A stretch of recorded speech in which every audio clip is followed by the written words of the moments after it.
life insurance. Why are you putting it off? Can't afford it? Too much hassle? Think you don't need it? There's lots of excuses for putting off life insurance. But if you weren't there, who would pay the mortgage and other bills? With Ethos, you could be covered in 10 minutes and boom, family protected. Ethos, fast and easy online term life insurance. Up to $2 million in coverage with no medical exam. Some policies as low as $1 a day. Answer a few health questions and get your free quote at ethos.com/game. That's ethos.com/game.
Seven o'clock in St. Louis, you are listening to The Morning After, presented to you by Brown and Crouppen. Tim McKernan, Doug Vaughn, Martin Kilcoyne with you on the program.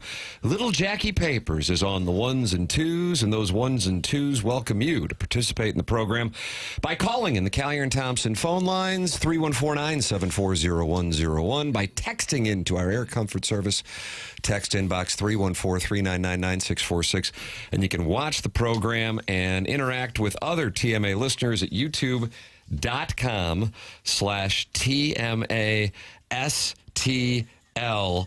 Paranormal Paul says, morning, guys. That's called taxes. Doug says, great game last night.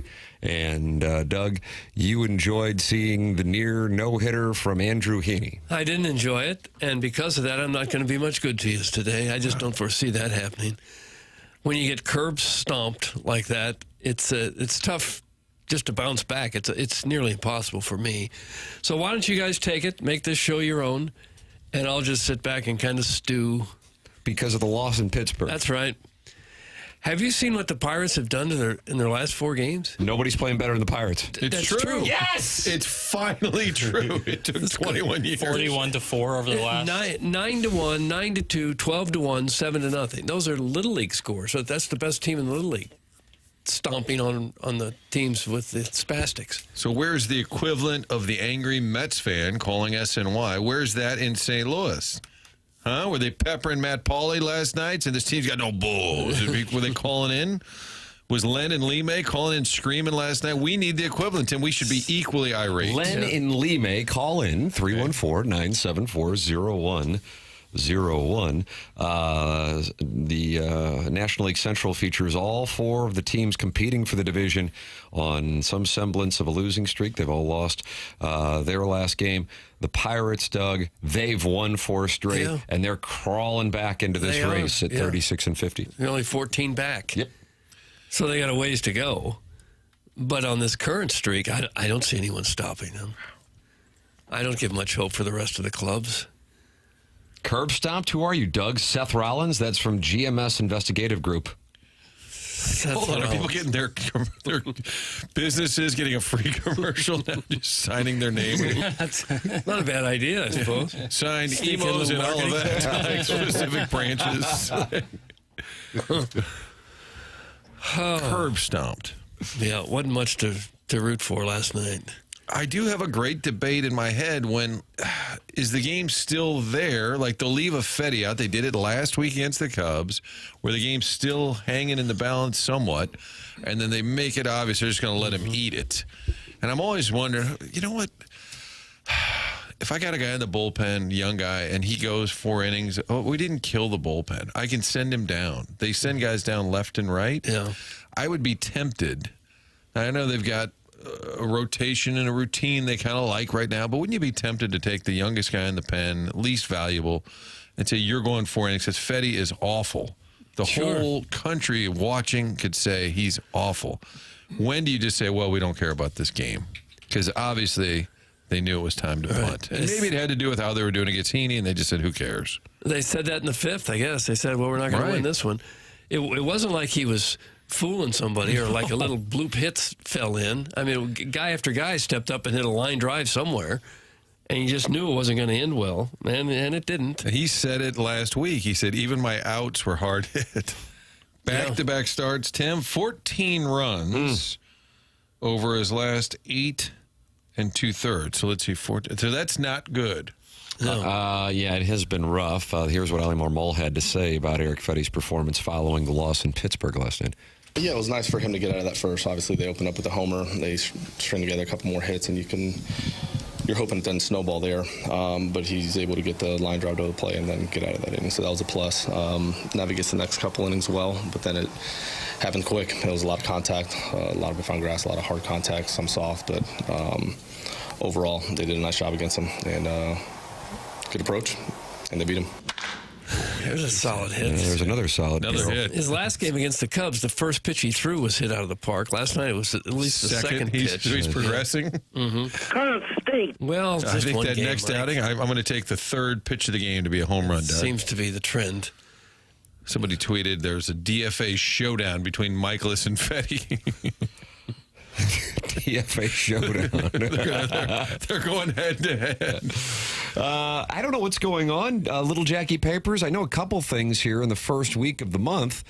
Number one, if you don't have a name saved in the Air Comfort Service text inbox, Jackson will change it to the name of your choice, assuming it meets FCC standards, just by polite request, and they'll say, hey, Jackson, could you please change my name from this phone number to... Yeah, but if you change your name last month, I'm not doing it again. You can tell. I'll remember. You remember. Yeah, he keeps a dossier on that, just like the Stiefel dossier. So you got that.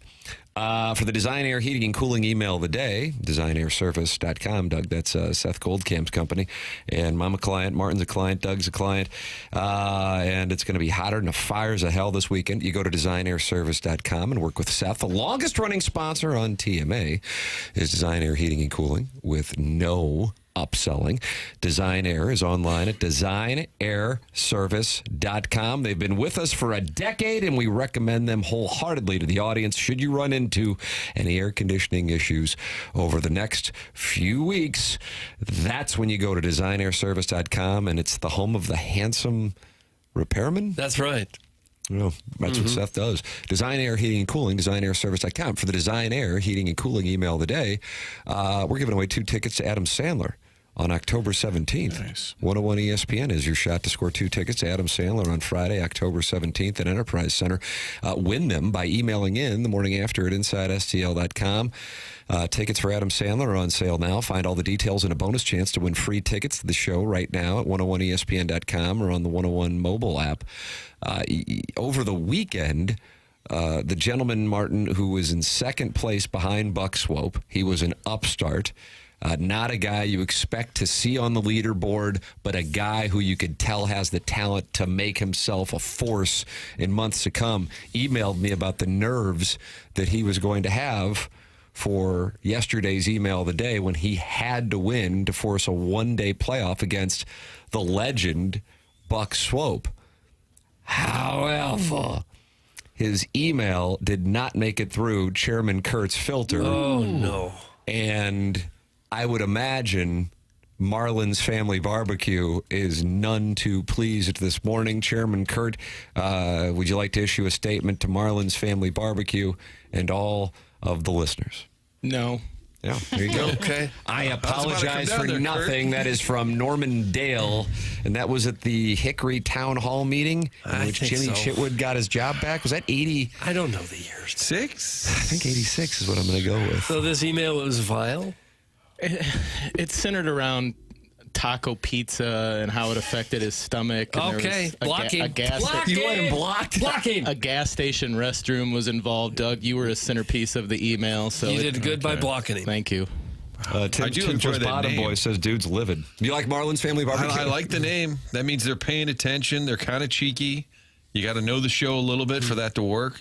But if it's vile, it's vile. It is. And Dalton was really good yesterday, and so was Mike Mankini. So Marlin's Family Barbecue wouldn't have got the win anyway. Martin, the emails were a little different yesterday because the Adam Sandler tickets incentivized some people to send in what we believe were serious sports takes.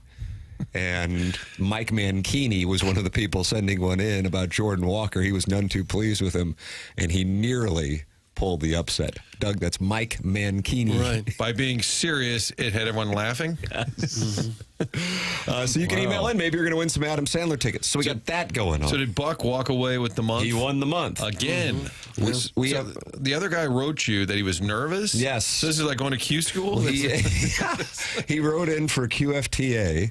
And what was the title of yesterday's QFTA? Jackson and I recorded a Tim McKernan Show podcast. It's in the TMA podcast feed. What was the title of it, Jackson? So I had a Han bomb. Yeah, I did have a Han bomb on Saturday night, maybe Sunday morning at 12:30 in the morning. A little surprised, candidly, that I was at Napoli. But once you're at Napoli, you have a Han bomb. Is that the bartender you're talking Han. about? Oh, yeah. He's been there forever. Yes. That's Clave's guy. My mom wrote a story on him like 20 years ago. Really? Yeah. Yeah, that's the title of the sode. And Marlin's Family Barbecue wrote in a question for QFTA, but in the, would you call it the prologue? I never say that. To the question, he mentioned how nervous he was for Monday's Email of the Day showdown, and I didn't realize that was the case, and then I realized we didn't read an email, and then I realized he probably wrote in and was filtered by Chairman Kurt, and it turns out he was because he wrote in about a gas station incident, and Doug was there, and the whole... Yeah. So blocking. Blocking. So he's on the outside looking in.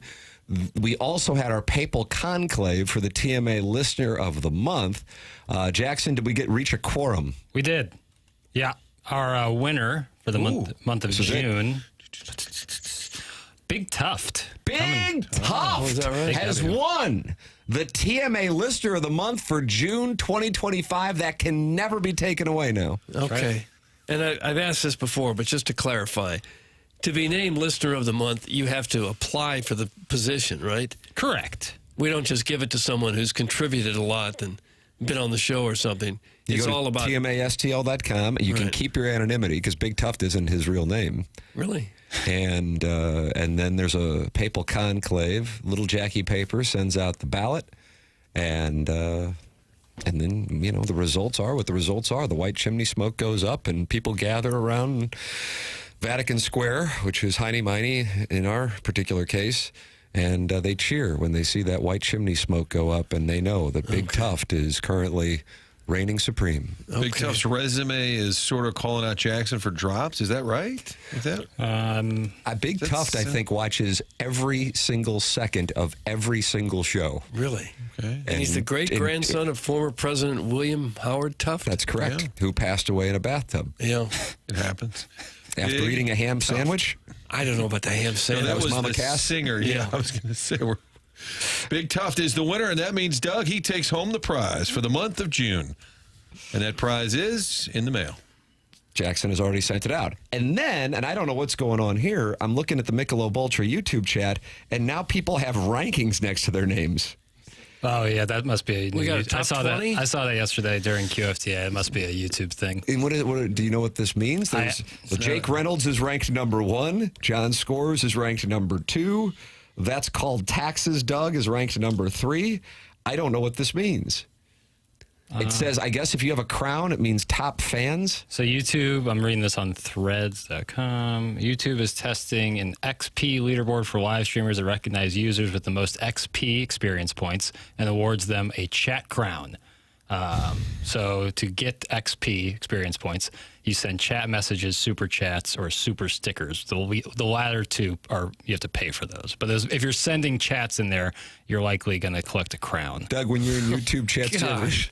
You're going to pay for a sticker? Well, I feel like 4 years old? So there's 3 ways to earn experience points. Sending chat messages, which is free, which I assume almost all, if not all, of our chatters are doing, and then the latter 2 are super chats and super stickers. Both of those are paid. Super stickers, isn't that cute? And who gets that money? That go to YouTube and then go to us? Probably a little split It actually action. goes to my Venmo. Oh, Yeah. does it? Which really? then goes to that kid who's going to be a junior at Fox, who I meet at the Arnold Watertown. Oh, that's Mexican right. soccer matches. We're sure one night the Canucks could cover. I would like it better if these guys had like seedings, like we as the committee. Oh, power rankings. Yeah, we give them. You're a 3 seed. I want to put John Scores out west. Basically, Doug, it's an indication of who the biggest loser is in the audience and doesn't have a job. That's from Tim's Toothless Bottom Boy. Oh. Now, see, Well, that's you could have- shaming those with crowns Yes. in the Michelob Ultra YouTube Yeah, chat. don't do that. Because you could have this up on another window in your computer while you work. I don't know about the super sticker. I don't know what that's doing for you. But you go ahead and get your little sticker book. Hey, Tim, how about playing Love and Affection by Nelson coming out of break? Thanks. That's Hal in Hillsboro, and he wants to hear from Matthew and Gunnar Nelson. Why? Hal, call in 314-974-0101. They had Love and Affection in 89. Was that 89? They were the sons of Ricky Nelson? I know See, that. you're on board with that. Also, Steven Time yesterday, and Martin, I believe, he's been sideways with you in the 9 months we've been here on 101 ESPN. He has issued a statement, but man, we've got a lot of text, and I got to scroll down to I find believe, it. did Stephen Time declare Cairo being traded 1,000%? That's exactly right. And so, therefore, he has a statement regarding Jordan Kyrou not being traded. Here it is. I have an announcement to make. I was wrong about Kyrou. I believed a fake Twitter account online, and he was wrong. I pride myself and think of myself as a man of faith, as there is a drive in a deep left field by Castellanos, and that'll be a home run. Doug, sit on my nope right there. Okay. At the end. All right. Who was that, Tim? Steven Time. Okay, first Steven name, Time. Steven. Sorry about that. You just got yourself suspended. You got yourself suspended a period of 2 days' time, and I'm placing on you a 20% tariff. Is he being suspended for the bad reporting, or is he being suspended for the invite for you to sit? The invite, the sitting invite. Okay. Sitting invite. Steven Time. I mean, I picked him to win. I don't really know why. Okay. Well, he could still get traded, but it would be with his approval. Wedding Tackle actually has the qualifications for the TMA Lister of the Month. He said, yeah, Doug, here are the base prerequisites for earning Lister of the Month. Small ween, long fingernails because they can pick up their Pokemon cards easier.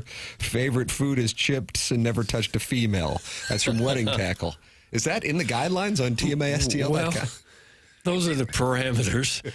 I don't think there's a strict rule, but that's certainly what's encouraged. Frank, would you say this statement is accurate? Doug Vaughn, Big Ego, Small Johnson. Stop it, Frank. Confirm or deny?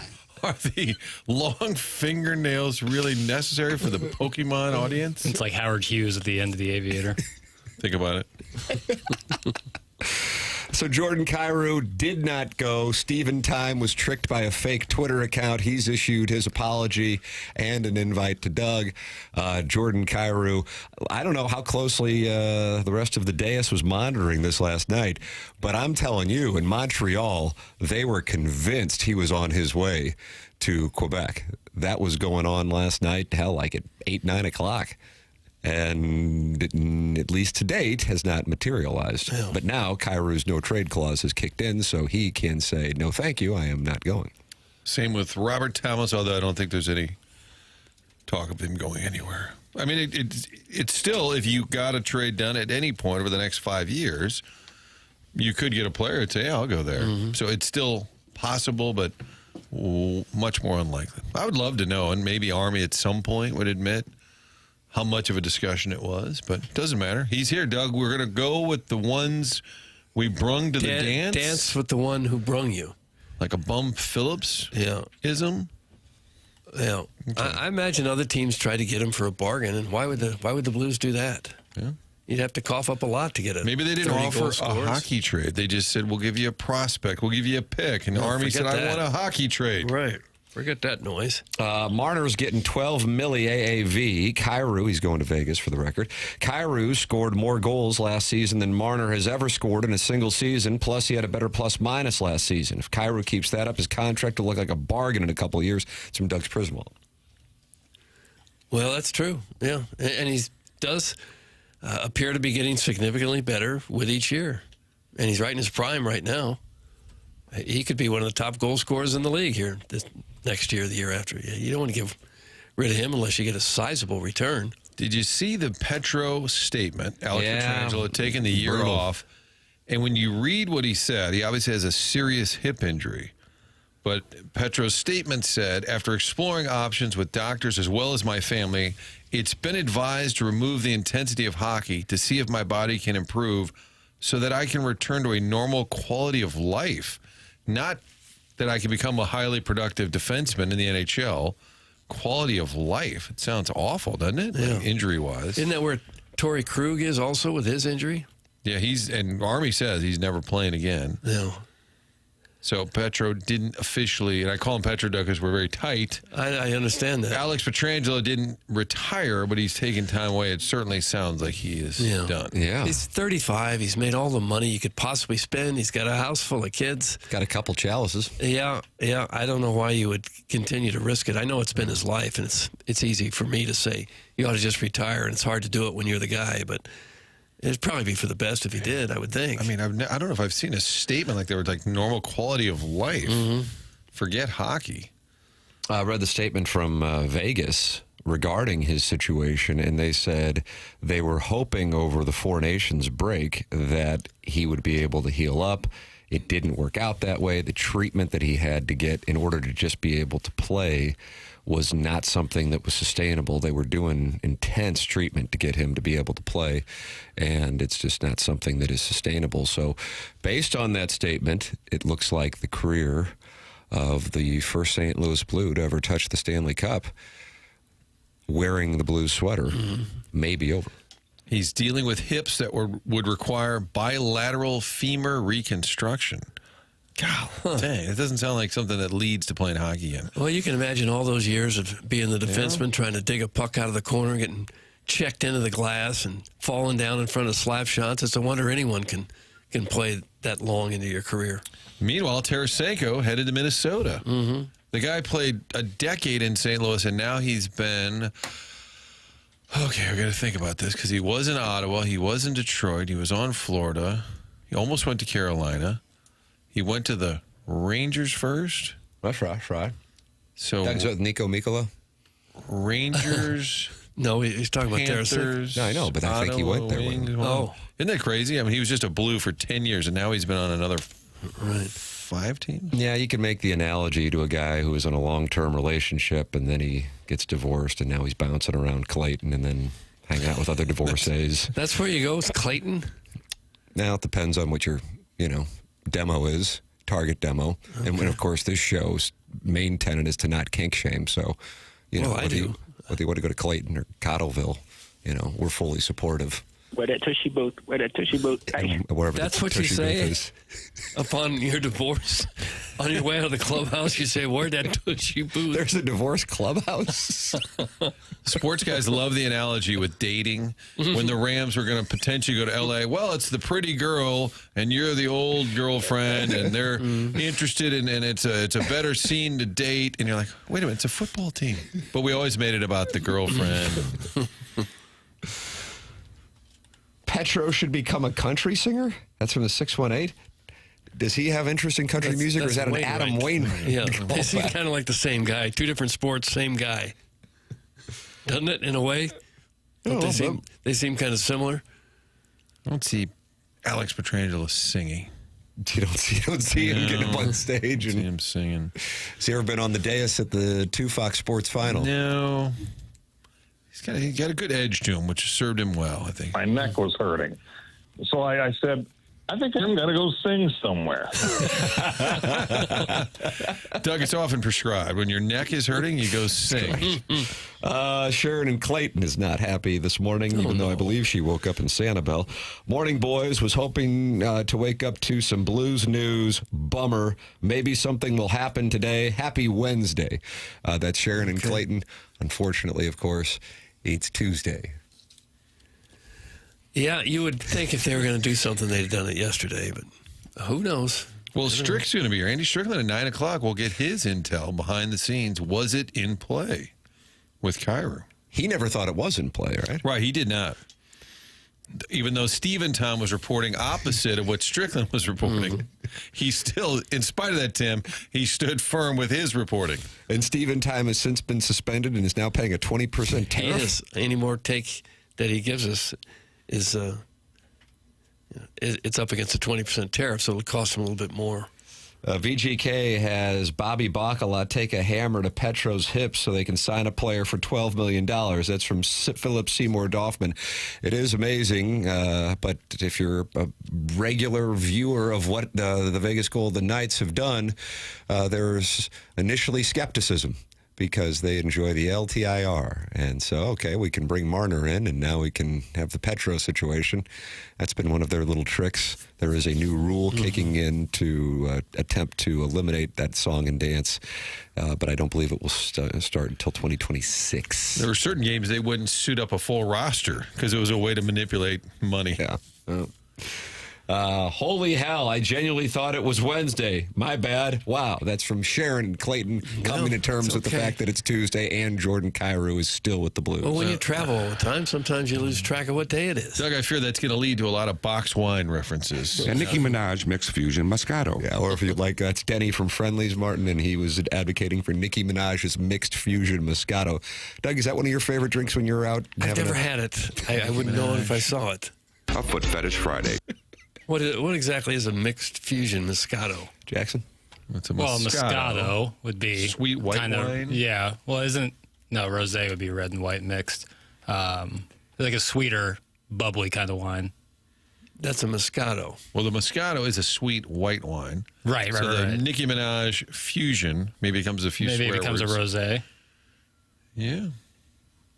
Doug, you like rosé? Call. Bartender, Han, call in. Yeah. What are you doing on the program? Right in between Andy Strickland and Alec Burleson. Alec Burleson's on the Stiefel dossier. Put him on hold. 9:30. Burley, if you don't mind, and you may know Han. Yeah, there's a good chance you know Han. We're going to get to him first. I bet Petro's magically healthy come next April. Doug, that comes from sniffing holes. I don't know. You wouldn't do that to a player of his ilk. You wouldn't tell him, listen, we want you to sit the season out so we can get somebody else. Do you mind sitting at home so we can sign some players? Yeah. No, I think this one's a little more serious than that. Hey, imbeciles. Yes. Blues talk? Mo not trading Fetty in the offseason is the icing on the cake for him ruining this franchise. He should be exiled from the Mound City and forced to live in Dupo. That's from the Shrewsbury seat sniffer who wants John Mozeliak removed from the Mound City and sent to Dupo. Is this almost over? Do they want Fetty or Mozeliak to live in Dupo? I think Mozeliak. They could share a duplex, probably. Yeah. Dupo duplex. They wanted Fetty traded in the offseason. I was even thinking before he bombed out the last 2 weeks, we would mention him as a potential trade candidate. I'm not sure what kind of market there is. I mean, No, there he's wouldn't okay. be much, no. I mean, he's Bombed out is a tough way to describe a pitcher. Bombed out. I don't know if there was a great market for him. I don't know that Fetty being moved in the offseason would have changed things dramatically. But I do wonder, I mean, how many starts do you give a guy when you throw McGreevy's last start wasn't great? I don't care. I want that guy in the rotation. Quit dorking around. I like that. Quit dorking around. Sharon's mind has weakened from all the clout she chases. That's from Mrs. Janny Shanahan. The clout? Jackson, is Sharon and Clayton a clout chaser? That doesn't strike me as her move. Give me an example of someone who chases clout. Oh, man. Oh, wow. It's going to be tough for him to limit. Just open up TikTok. You'll find someone quickly. Stormy Daniels? Would that be a clout chaser? In some ways, yeah. Timber fake from years gone by. Yeah, if you're an old school So team is it a listener. form of attention whoring? Is that what's being accused? Yeah, but it's kind of picking attaching yourself to something bigger or someone who's bigger, Okay. and then trying to get some clout out of it that way. You know, like if a lesser-known artist disses a much more known artist, and the artist responds, the person who is lower might be considered chasing clout. Okay. How about Jeff Bezos' new wife? Would that be a clout chaser? I don't know about that. I can't speak on their relationship or their love. Look at this guy. Thought maybe you could. Give it a shot. You can text in 314-399-9646. Air Comfort Service, sponsor of the Text Inbox. Michelob Ultra, sponsor of our YouTube chat here on TMA, where now people have rankings. It has happened, Doug. On July 1st, 2025, YouTube is ranking TMA chatters. YouTube.com/TMA STL. That's called Taxes. Doug is now moved up. Boy, this is like CompuScore. The rankings can move during the show. Yeah, That's called Taxes. Doug is now number 1. Jake Reynolds has moved down to number 2, and number 3 is John Scores in the Michelob Ultra YouTube chat, where YouTube is monitoring the TMA YouTube chat and ranking the quality of the chat. So they get more points every time they send in another little sentence? Jackson, is that the way you wrote the code? Well, I didn't write the code. That's the key. And what do they have to do to get a little sticker book? Well, that would you'd have to pay. Oh, God. But I'm not saying you should do that. If you want, do whatever you want. But I think just messaging gets XP, again, experience points. You like that? XP? Kind of video game code. No. You have a little punch card for that? Yeah, 10th free meatball sandwich. Ooh, is that right? Really? Grassies?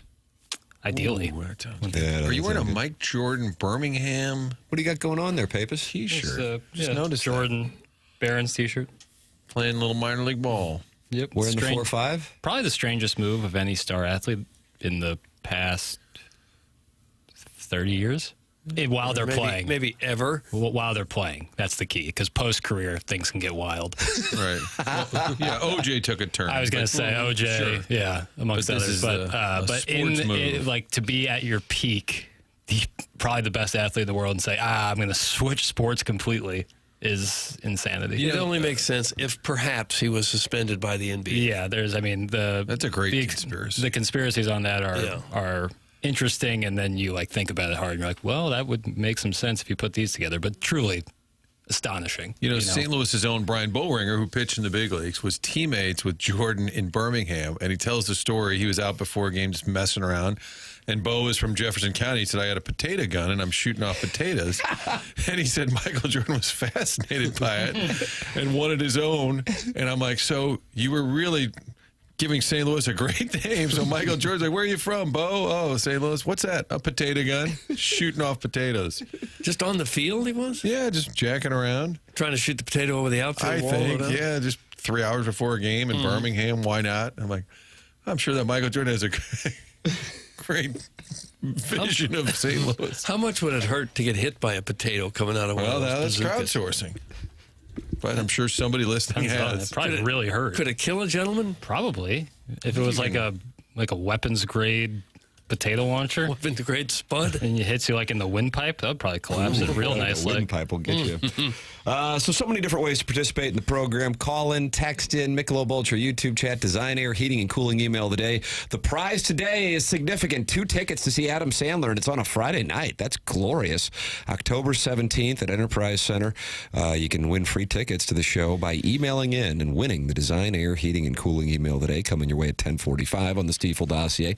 Andy Strickland will be in studio to not only review what went down with the Kyrou situation, if there was one at all. He was adamant that he didn't think that there was going to be one, and also what the Blues will be looking to do here over the next few days in free agency. Alec Burleson, friend of the show, 9:30 as the Cardinals try to pick up the pieces from last night's debacle in Pittsburgh and bounce back, but they will have to do so against Paul Skeens tonight. So that will be a challenge. There it is. There's your Stiefel dossier. The program is called The Morning After. It's presented to you by Brown and Crouppen on 101 ESPN and the TMA STL YouTube channel.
Does listening to this make you forget what took place in Pittsburgh last night? No, I can't. I can't let it go. You know what bothers me? Is this Spencer Horwitz. Who is he to homer on the second pitch, drive in 3 runs, and something I don't like is the first baseman hitting leadoff. It goes against nature. Your first baseman is supposed to be an older veteran who used to play somewhere else. His knees aren't very good. He hits 4th or 5th, hits a lot of home runs, can't run a lick. Just so defensively. That's what a first baseman is. He's not a leadoff hitter. Growing up, I always thought the right fielder was supposed to wear jeans. Well, only the guys who try out for the high school team and get cut. We had a few of those. Taking a shot. What about Goldschmidt hitting leadoff for the Yankees? I don't like it. Yeah. It's wrong. You're thinking of like an Andre Thornton who would just sit over at first but could slug that's wrong. Or Jack Clark, Mark McGuire type. You don't hit him lead off. You want to get, when Burleson's on, you want to get his take on that? See if he can get some bulletin board material over there in the Pirates? Don't want to give that team any more motivation right now, Martin. No, doesn't matter. You got him right where you want him. Paul Skeens is pitching today. They've faced him 5 times. He's never beat the Cardinals. He's 0-4. Remember back in, was it April, Jackson, when they got 5 runs off Skeens in Pittsburgh? Got him right where they went. Nolan Arenado, career, 5 for 14 against Skeens. Alec Burleson, friend of the show, 6 for 15 against Paul Skeens, hitting 400. How about that? Paul Skeens tonight on the mound. Cardinals losing last night. Attendance in Pittsburgh, 12,387. Well, not great. Not great. For the festivities as the Cardinals were vanquished 7-0. Here is Ali Marmol on the guys still being focused and ready to adjust for the next time. What I liked about our group, and it's hard to say that when you lose this game by that many runs, but the conversations that are taking place, our guys are just continuing to approach things the right way. The score is what it is, but they're already talking about, we're going to see this guy again. What are the adjustments? What did it look like? Where do we need this ball to start? Just all the things you want to hear them talking about, because if you're going to lose like this, you better learn from it. And our guys, that's something they continue to do, so that was good. We have to be able to combat it differently. We've done a nice job against righties. Lefties have gotten us, so it's no secret. We look forward to the next one. Oh, base hit. It was a lefty. Mr. Heaney, Doug, nobody's pitching better than Heaney, except for the last time out he gave up 7 earned runs. But the time before that, he gave up 7 earned runs. Yeah. Other than that, nobody's pitching better than Andrew Heaney. Right. Unless it's Skeens. I say Skeens has an ERA of 2.12, and his record is 4-7. If he was with the Dodgers, he'd have 15 wins already. Well, he will be in a couple of years. Probably so. Just sit tight. Where will he be? Gosh, in how many years Queens, will it take? Bronx. Paul, would you rather play for the Mets, Dodgers, or Yankees? There you go. Well, if you're the Pirates, would it make sense to trade him now and try to get like 3 players for him? If you're really serious about trying to rebuild? Could you use 1 player to maybe fix 3 positions? Yes, that's my answer to that. And it's an insta-ship. Yeah, maybe what they ought to do. And with pitchers, you never know if you're 1 pitch away from an injury that knocks you out for a full year.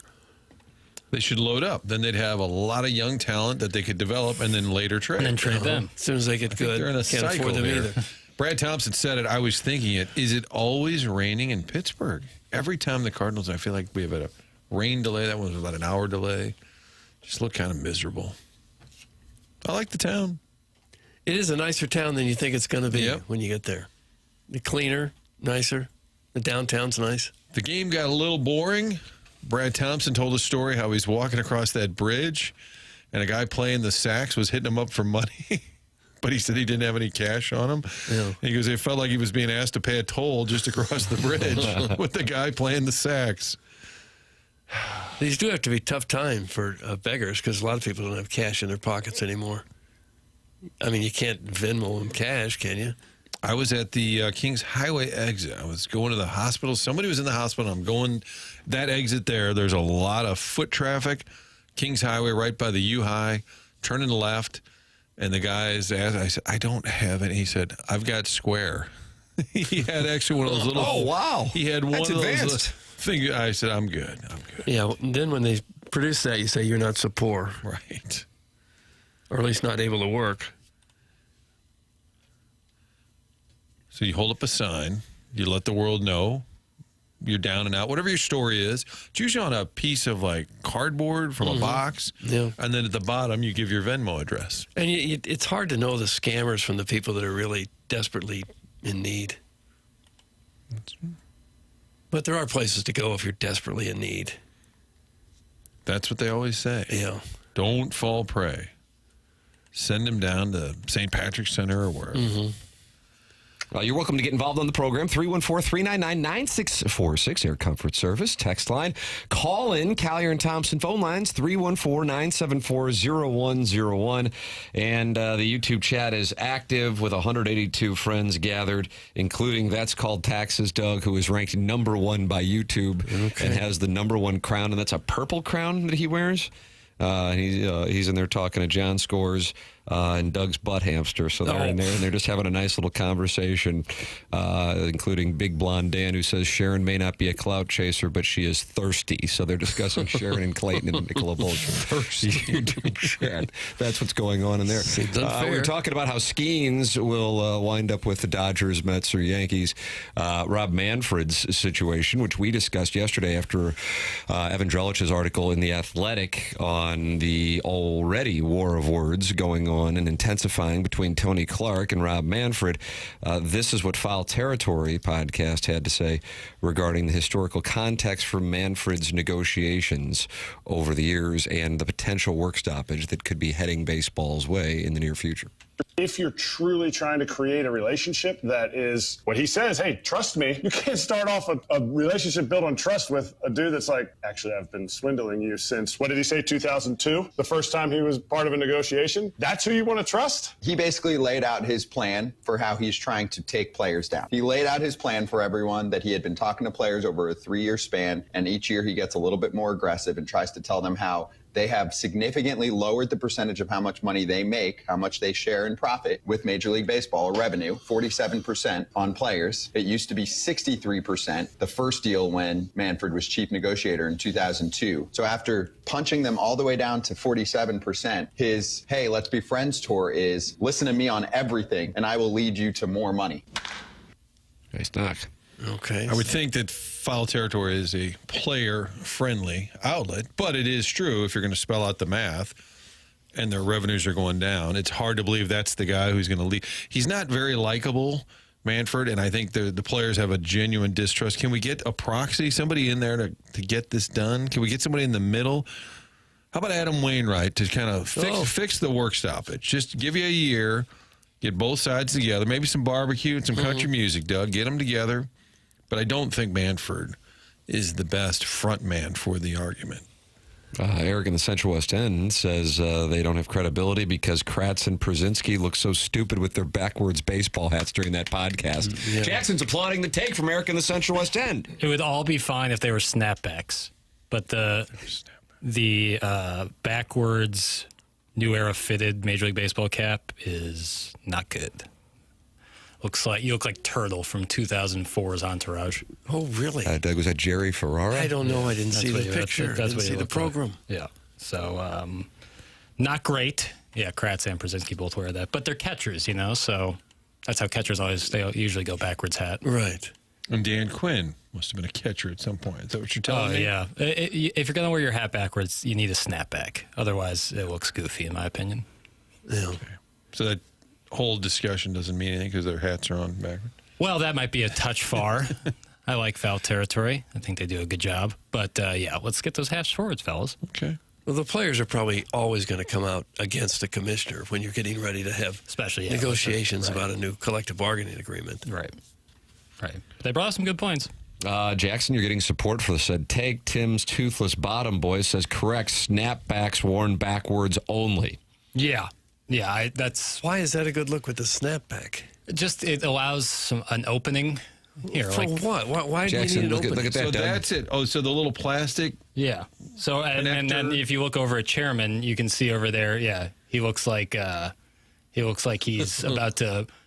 go all in on a bad hand in poker right now. Like, that's kind of the look. That's kind of the look of the backwards with the MLB logo up front. He looks more like a catcher. He looks like a catcher without the mask. Or kind of like Spanky on our gang or something. Spanky? It's the hat. You don't know Spanky from Our Little Rascals? Oh, no. Terrible take, Jackson. Snapbacks don't get worn backwards. That's from Angry Dan. I actually think it's the only cap that should be worn backwards. And if you have one of those like Velcro strap adjustables, grow up. Why? You should not be using Velcro after the age of 8 because there's so many other ways to fasten things, and But Velcro that's a is very nice way far to and do away it. the worst. If you have a Velcro wallet, you can just throw that in the trash right now. Why do you hate all that NASA has discovered? Thank you, Martin. That's exactly right. Spanky. Thank you. Had that. Look, all it was missing was a little helicopter thing on. Yeah, like propeller, like a beanie. Yes. That's fair. Take your Spanky thoughts. Okay. Or Sparky Pfeiffer. And I'm not, the hat Chairman's wearing is a great ball cap. Boston Red Sox, not great, but it's a pretty hat. But you got to wear it forward. You wear a fitted cap like that, in my opinion. Probably an unpopular opinion, but once you reach a certain age, you should probably stop wearing your hat backwards.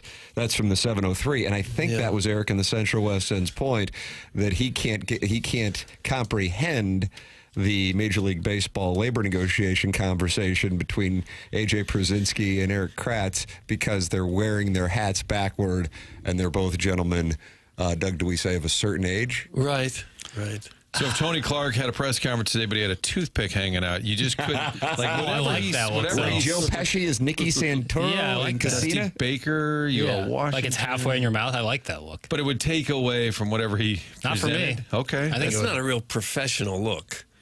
Yeah, but this toothpick coming out of your mouth. It's one thing if you're a manager at a game or something. They're not You're working for trying to look Merrill like Lynch. They're playing baseball. The lizard could flip it around, Dusty Baker. That So toothpick. What you wear and do on a baseball field is different than what you would want to do in a boardroom negotiating a contract. Yeah, that's different. That's Ollie fair. likes to do the backwards hat thing from time to time, doesn't he? I think more social, like out and about. Yeah.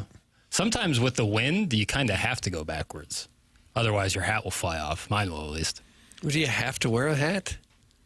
Yeah, when you have male pattern baldness. You don't have it. You're saying on the cigarette boat, you put it on backwards? No, then I'll let it Let it fly. Yeah, is that right? Then you want to. Oh yeah, you lose a hat on a boat easily. Almost nobody wore a hat when I was growing up. Almost nobody wore hats. Yeah. Well, And not you go like way back. Everybody did. Well, not like baseball caps, but they wear like a gentleman's cap that you take off when you got inside. A fedora No, type? people didn't wear hats.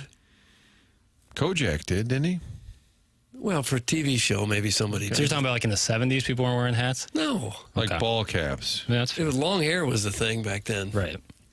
And mutton chops. There was a few mutton chops. chops. Elvis-inspired mutton chops.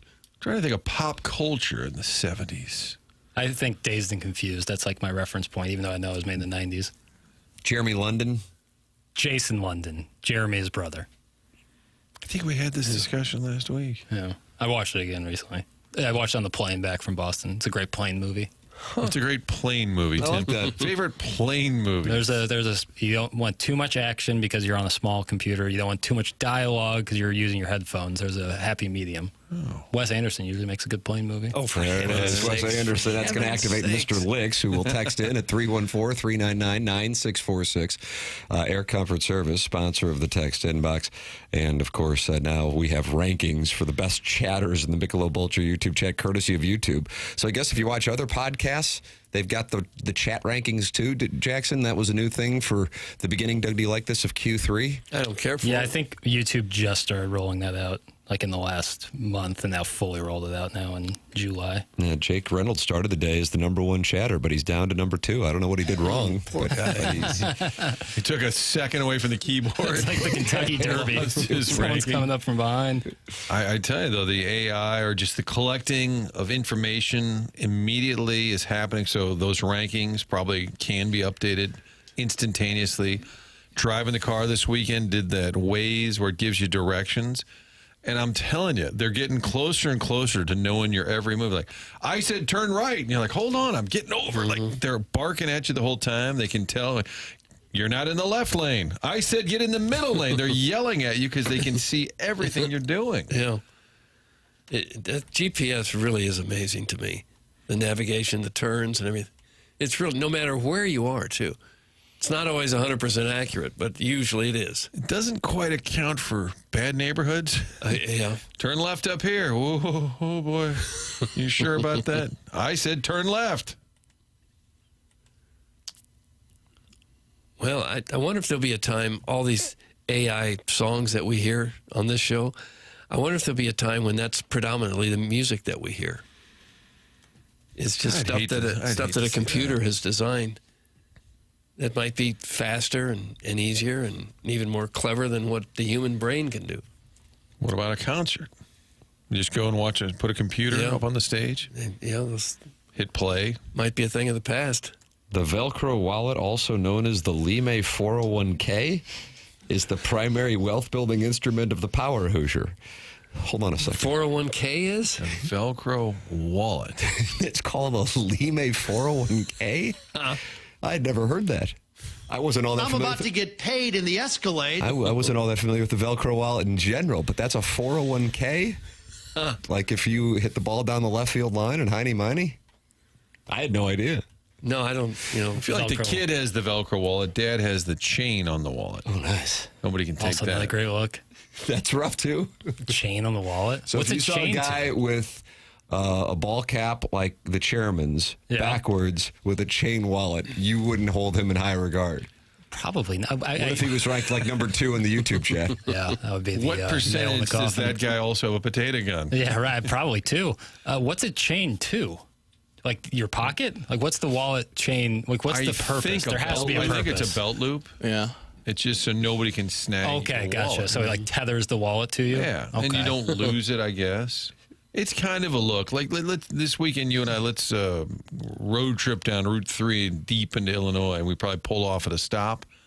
Yeah. And they give us a funny look. And that's where we get a wallet probably chain? have a wallet chain. Mm-hmm. Yeah. The modern version of that would be the holster for your iPhone. Oh, yeah. A holster. Very like a white denim pant. It looks like you really got a lot of work to do. Yeah. This thing needs to go in a holster. Did you ever have a pager? Sure. When did that go to the cell phone, I assume, right? Pagers? Early 2000s. Yeah. Kind of faded. Yeah, they're a valuable thing to have. I was thinking the other day, I wonder if we should limit smartphone usage. Like maybe you got to be 16 to get a smartphone. You can have a flip phone so your parents know where you are. You could text, you could call. But the smartphone opens up all the evils of the internet to kids. And I wonder if we said you can't really have a smartphone till you're 16, if that wouldn't solve some of the social media issues that younger kids have. It's interesting. I think one way or another, they're going to find a way online. You can try stifling as best you can. Yeah. It would probably help at school, though. Yeah. Because they really battle that in schools. For sure.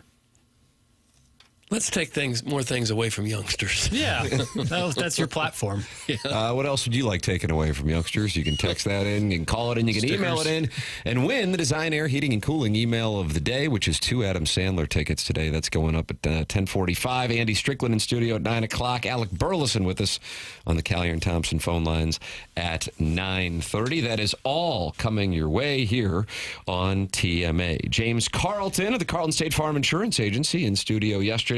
My insurance agent going back now to 2019, and I recommend him wholeheartedly to our audience. I am thrilled that I made the switch 6 years ago, and I can tell you this, if you make the switch, they will do all the paperwork for you. Call 314-961-4800 or go online at carltoninsurance.net to work with James and his incredible team in Webster Groves. He has hired a number of people to make sure the customer service is the best you can find. Because when you need your insurance agent, that means there is some semblance of a significant incident in your life, and you want it taken care of quickly. It's not something that you want an email and then hear back from in a couple days. You need that taken care of. You call James's office during the day, you're going to talk to somebody live who is going to help you get it taken care of. Great customer service.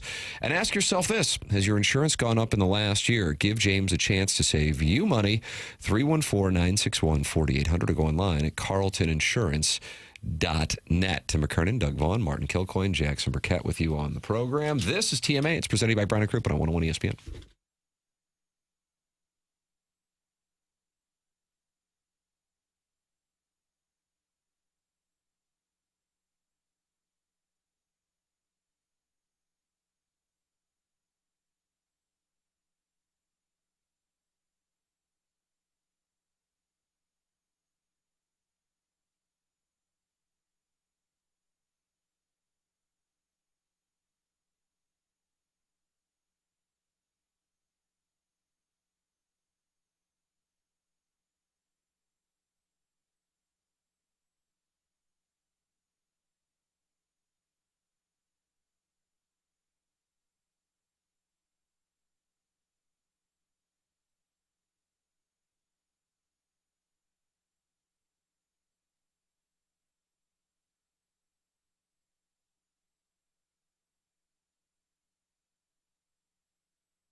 This is Jackson with the Sports Center update, driven by Johnny Londoff Chevrolet and Johnny Londoff Autoplex. The Cardinals lose last night at the hands of the Pittsburgh Pirates. Back in action tonight, taking on the Pirates. It's going to be a 5:40 p.m. first pitch with Andre Palante toeing the slab for the Cardinals. That was another Sports Center update, driven by Johnny Londoff Chevrolet and Johnny Londoff Autoplex. See them at Londoff.com. Chevy, together we drive. Are you kidding me?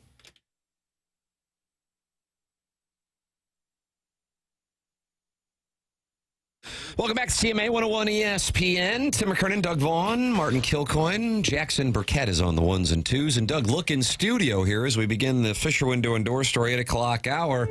It's Ed and Brody Herman of Brown and Crouppen, the presenting sponsor. Well, hello, guys. CMA. Good morning. Good morning. What's going on? Oh, we got all sorts of stuff to talk about. What do we today. got? What do we got? I'm locked in. You always come loaded for bear. They do. You know, it's very rare that I have actual announcements of things going on that the listeners might actually care about. But this announcement involves your former colleague, one Iggy. What's Iggy got going on? Update. Iggy is he is coming on our podcast today. Nice. As a guest on the Three Lawyers Eating Sandwiches podcast. We're going to be filming it today, midday. We're going to be delving into what this man has been up to since he left you guys. That may not take long. And no, I don't think that'll. I think that'll be the quicker part of the interview, just sitting around. No, but he is going to be talking about what he's been up to. We're going to revisit some of the classic interviews that he's participated in during his very long, illustrious career on radio. And we're going to try to get him to spill some tea. So we'll see if there's any tea he to does. spill. He prides himself when the Post-Dispatch calls him to do interviews. He always says that he says things, but then they leave out what he says. So I think he will he will be anxious to be on your uncensored version. Yes, I think that will be a big plus because we do not. If we have to cut out something totally inappropriate, we do. But our definition of totally inappropriate is a very broad one. So we should be okay with that. So yeah, we're gonna film it today. So I'm letting everybody know. Keep your eyes out. And then we're running at a lot of about a 2 week ahead of time. You're in production right now. Yeah. So we're releasing an episode a week, but we give ourselves a little stockpiling because Terry spends a lot of time in Florida during the winter. So we're filming a couple of episodes every week so that we have new ones to go out. And then we're also having on Devin Alexander. Yeah, Devin Alexander, he's boxer. coming on later this week. We're filming an episode. He was a former WBC champion. Mm-hmm. And we're at Brandon Williams. Yeah, Brandon Williams, July 31st. Yeah, later this month. So former Rams player, and he's doing a lot of great stuff in the St. Louis community. He's the head of the Boys and Girls Club that's now. Right. Took over for Flint Fowler, who'd been doing that a long time. You're on top of it. Yeah. So he's going to be on. But I figured that a lot of the listeners here may want to seek us out when we have Iggy on. And then once you do, go ahead and follow the podcast. Might as well. We're doing some fun stuff on there. Will you allow Iggy, is there any opportunity there for him to complain about things? Will you have time for that? Yes. Let me say this. We don't have unlimited time for that. But we definitely have an adequate window for Iggy to speak his piece. All right, Iggy, if you're listening, and you might be, whittle down the complaining just so Ed can get to other topics. Yeah, I think he listens to the show very actively. Oh, he does. He's in the Michelob Ultra YouTube. What's his ranking, Tim? He is not ranked. Ed, Brody, I don't know if you see this. Yeah, you see the YouTube chat up there. YouTube has just started something on July 1st, 2025, and this isn't limited to our show, where they rank the top chatters. Now, how that's ranked, Jackson says, is called XP, experience points. So the three most highly ranked chatters have a 1, 2, and 3 and little crowns next to them when they post. So you will see that popping up as you sit here. John Scores is currently ranked number 2, or maybe I can only see it. Why I don't see that on the monitor? I don't think we see it on the board. But yeah, but it's on my laptop in front of me here. Yeah, and I think that what the people are clamoring for, Brody, is to hear some. Brody actually has a big announcement. Oh, does he really? Maybe you should talk about it since the people want to hear from you. Yeah, this is I can lead the announcement and take over when it gets to the part that involves you, but. And again, I don't know how it works in the radio world. I don't consider them competition for you, but But 590 AM, as you know, has been recently purchased. It used to be KFNS. Now it's KLIS. Oh, sure. We The spent Lou some wonderful Information time there. System, yeah. Martin, you got some gift cards? Yeah, still in the that place. Starting next week, the Three Lawyers Eating Sandwiches podcast will be broadcast on their radio station as well.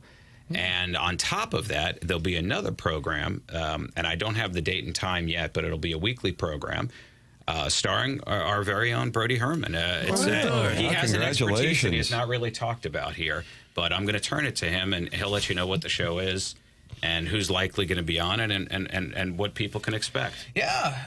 No, it'll be great. It's going to be on 590. It's going to be a show about professional wrestling. So, people will be able to step into the ring, or really it'll be more of a studio or on calls, and we'll be able to talk about the world of professional wrestling. It'll be wrestling all over the spectrum. It's going to be all the companies. We're going to be talking about modern stuff, and I'm sure historical stuff as well, and how the greatness of professional wrestling, really the sport, has kind of progressed over the years. And we're going to talk, there's a lot of stuff in the pro wrestling world, a lot of news, a lot of weekly recaps, WWE, AEW, Raw, Dynamite, Collision, SmackDown, wrestling. It's going to be great. It's going to be phenomenal. You could probably get that Tony Khan on, Shad's son, who runs the AEW, right? Yeah, right on. Tony Khan, CEO and founder of AEW. That'd be great. Wow. And of course, Conrad Thompson, who is Ric Flair's son-in-law, who oversees a lot of the wrestling podcasts around the country. Big mortgage guy. Yeah, and he's kind of the hidden partner behind on the station there. So it's a really good opportunity, and it's going to be a panel show, right? It's not just going to be you talking wrestling. It's going to be called Wrestling on the Spectrum. That's right. And you're probably going to have on there some familiar names. Yes. Including possibly Tony Patrico. Just a little preview there that he's going to be involved in the station. Obviously, he used to be involved over here at 105.7, and he's a big wrestling fan. Years ago, he and I actually tussled at a Glory Pro event. You tussled? Yeah, we were both. You got in a fight? I was scrapped? I was a licensed professional wrestler. Did you not know that? Did you know you got to get a license? Oh, my God. I did. All right, we're shifting away from the portion of the segment where Ed promotes every other radio station in town, and now we're talking about Ed's. But I promote this one when I go there. Oh, I know. So it's okay. Good. Gorillas. Marketing. So you were a licensed wrestler? I was approached by Glory Pro a few years ago to do this event at the pageant where they wanted me to get involved to manage a tag team, including Dan Housen, who's a very big star in AEW, and Dan the Dad. They were tag teaming. They needed a manager. They thought I'd have a little personality and would have some fun with it. But then they said to me, to be a professional manager, you just need a license, but it's not that hard to get. But then they said, but now if you want to have one of those situations where the managers get involved in the match, wind up getting hit, or maybe they get to slam somebody, we can put that in the storyline, but you've got to become a licensed professional wrestler. You have to, if there's going to be physical contact, you need an enhanced license, which requires a physical and clearance from my doctor. You can imagine, I'm turning 54 in a couple of weeks, and this is just a few years ago. So, imagine I'm going to my doctor's office saying, yeah, doc, I need you to do a license. You got to sign off on this so I could become a professional wrestler. My guy looked at me like I was on drugs. As he should have. Yeah, he's like, what are you talking about? You're in your 50s. You've never wrestled. I'm like, never you mind. Just sign this document, man. Who asked you? I'm paying you. But no, so anyway, then that happened. And there's great footage of it. You can go online. We got to do a bit where Tony Patrico was managing the other team, and he was in the ring taunting my guy and dangling a set of keys in front of his eyes because Dan Housen was chained to the turnbuckle with a lock, and he needed that key to be free. Yeah, of course. So I sneak into the ring. Crowd goes nuts. They're all chanting Brown and Crouppen or whatever. It was a lot of fun. I came up with my arm behind, went right under Tony's backside, to get him in the jewels, real good. Fighting dirty. He went down in just a heavy heap of mass flesh, and then I pulled the keys away, got him over to Dan Housen. He locked the turnbuckle, and then all hell broke loose. It was fabulous. It was fabulous. So anyway, so that's my big background in professional wrestling. But if you go into now, what is it online? Is it the Wrestling Encyclopedia? Yeah, they have a cagematch.net. When they have the Glory Pro results, you will see my father's name listed and Patrico's name listed. Right, and they have if you go to that, you have it has every wrestling match right in the history of wrestling. Yeah, like it does in every platform. AEW, right? Yeah, like it's cage match. I'm in the Wrestling Encyclopedia right there. Nice. Okay. Well, you got that going for you. I mean, which is nice. Doug's, you don't believe the sweet science of wrestling is 100% on the up and up. Is that right? Oh, it's definitely on the up and up. I think people know that it's choreographed, but I mean, it is violent and beautiful. Don't you like that? Violent and beautiful? Violent, no. I've never seen this side of you, Ed. Well, you know what? I'm not that into it personally, but I totally understand why people would be. I get that it taps into like the most primal side of ourselves. Yeah, good guy against bad guys. And the emotional manipulation of it, we surrender to it. We just enjoy it. We want to be led into sort of this over the top, crazy story of clear good and evil type of stuff. You know, it scratches us where we itch as a people, and we're physical. Right? Scratches us where we itch. People were very physical. Yeah. Oh, geez. John, you used to like me. Oh, no. Did I lose you? I mean, Brody come by himself next Tuesday. That is reading the Michelob Ultra YouTube channel. John Scores is, and they want Larry Nickel to call in. I was just going to say, this is getting awkward because it is Tuesday, and this show, which I'm new to, has always had a guy call on Tuesdays to talk pro wrestling. That's right. But Jackson doesn't let him on the show. Oh, really? So it's really awkward. Larry Nickel. You know Larry Nickel? No, but I want to know why Jackson doesn't let him on the show. Well, Jackson, what's going on there? You deny that. Jackson doesn't have a mic. You have a grease board. Okay, he used some sign language that I don't think is radio appropriate. You would say nonsense, wouldn't you? Yes. Well, you can speak. It's like his lips are glued together. He denies those accusations. Also, I think a totally different topic, but I think worth mentioning. I'm sure you did, but look at this. Get Larry and Brody on and let them go real deep, and we could just all sit back and be amazed because some of the people that know this stuff, they know it like you wouldn't believe. Oh, yeah. Know it. Yeah.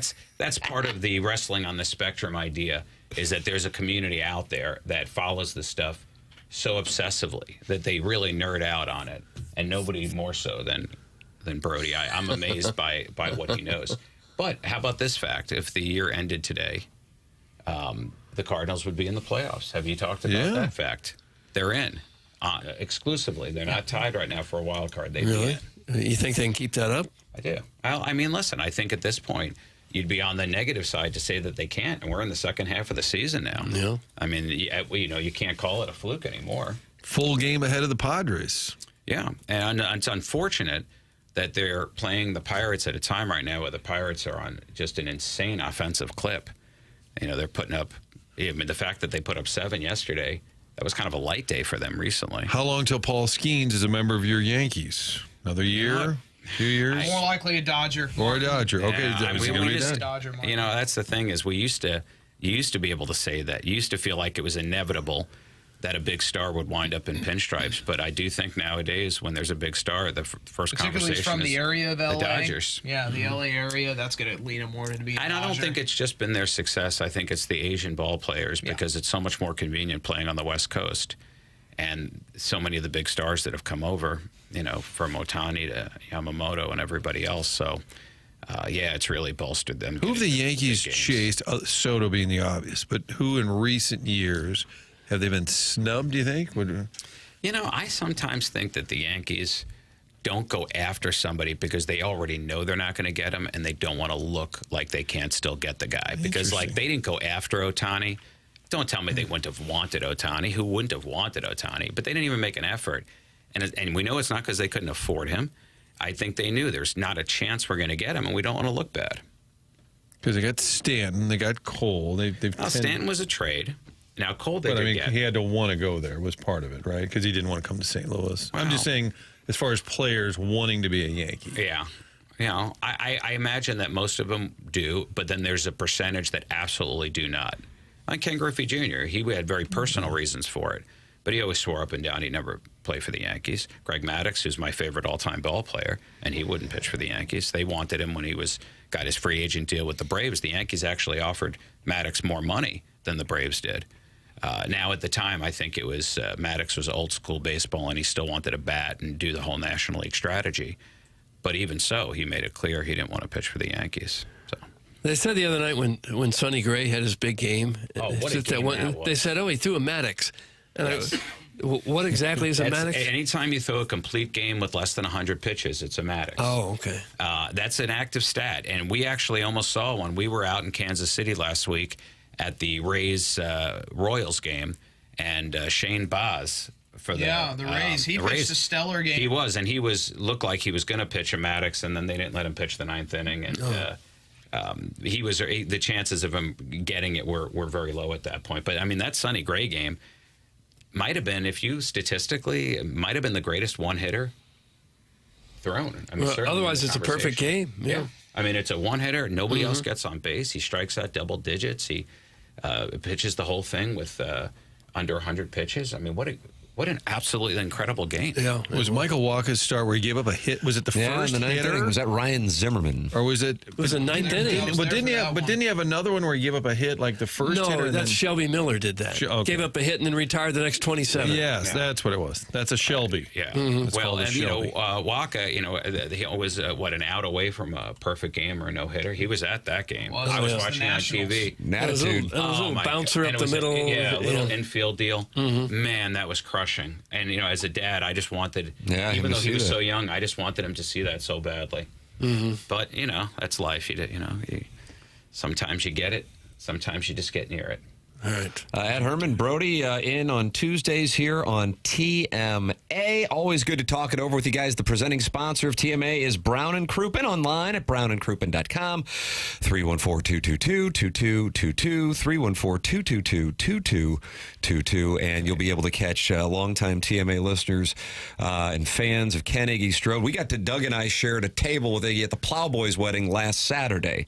Oh, wow. Plowboy got married. Plowboy got married, yeah. And so Doug performed the ceremony. Did you really? He was the officiant. So we were at the table with Iggy. I performed Andy Cruppen's wedding. That's what we're talking about. Yeah, Terry or Andy were talking about that. I took that really, really seriously. Did you take yours very seriously? Not really. I felt like these people had, Doug did a hell of a job. He really gave did me do an a good job. outline of what they wanted said, so it wasn't hard. I came up with material. I tested it with focus groups. I'm Really? serious. Yeah, I wanted to make sure all my jokes landed. Focus in the right groups? spot. Yeah. I put together like 5 or 6 focus groups. Listen, Doug, I'm taking my stuff seriously. And I guess. I just felt like that was such a responsibility given to me. Yeah, there's some pressure there. You don't want to ruin it. It's the bride's biggest day of her life. She's been dreaming about this since the time she was a little girl. Yeah. So, and you notice in the chat too, we'll know for next time, but a lot of people up there wanted to talk wrestling with Brody once they saw. Well, there you go, Once Doug. you get the wrestling people, they speak. That's it. They speak. Maybe next time for fun, we talk a little wrestling. Wow. Yeah, step into the ring. 314-222-2222, or go online at brownandcrouppen.com. Ed, Brody, thank you so much. Thank you, guys. Thanks, Take guys. care. It's a big announcement Brody Tuesday. Herman here. Be safe. Thanks, guys. Ladies and gentlemen, the program is called TMA, and it is presented to you by Brown and Crouppen, online at brownandcrouppen.com, or by calling 314-222-2222. Remember, the choice of an attorney is an important decision. It should not be based solely on advertisements. Jackson, I feel like you got to let Larry talk now. Yeah, he's always welcome. There you go. John Scores says he isn't, but John Scores is ranked 3rd, I think, currently by YouTube. I don't know the rankings. I just Vulture YouTube chat. Larry, call in 314-974-0101. Andy Strickland's going to be with us at 9 o'clock. Alec Burleson with us at 9:30. And the Design, Air, Heating, and Cooling email today coming your way at 10:45. This is TMA. It's presented by Brown and Crouppen, 101 ESPN.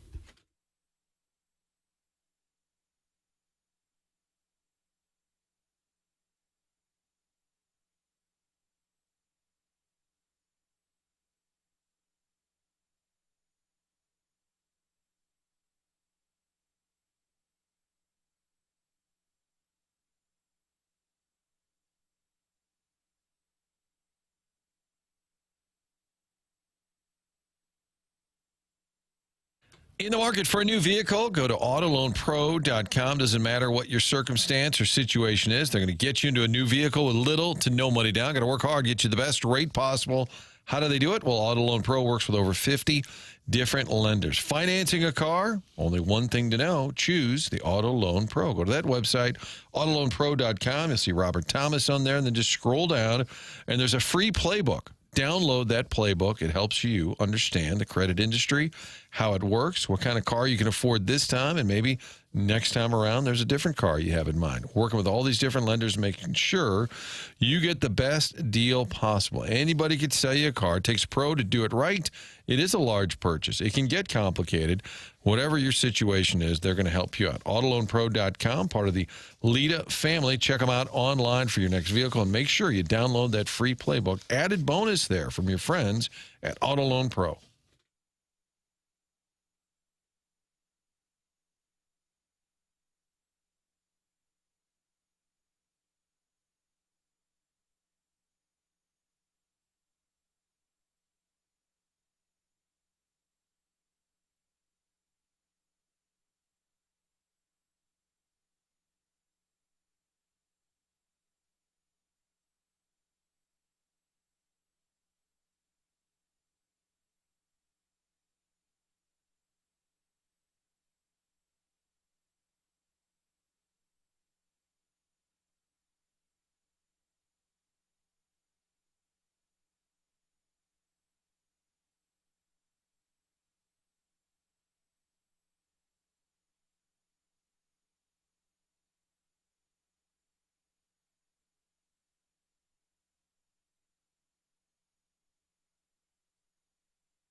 Doug, Missy Misdemeanor Elliott is our return music here in the Fisher Window and Door Store 8 o'clock hour, and I have an obligation to ask Jackson Burkett the reason for hearing from Missy Elliott. Today is her birthday. Does anyone want to take a guess on Missy Misdemeanor Elliott? What's her era, like 30 years ago? I'm going to go 53, Martin. Oh, I was going to go 52.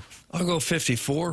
Doug nails it. She's 54. All right. Yeah, I thought so. Price is Right thing. Thought so. Did she appear at the Super Bowl in one of those Super Jams? I'm not sure. I want to look it up. That's all right. Carry on.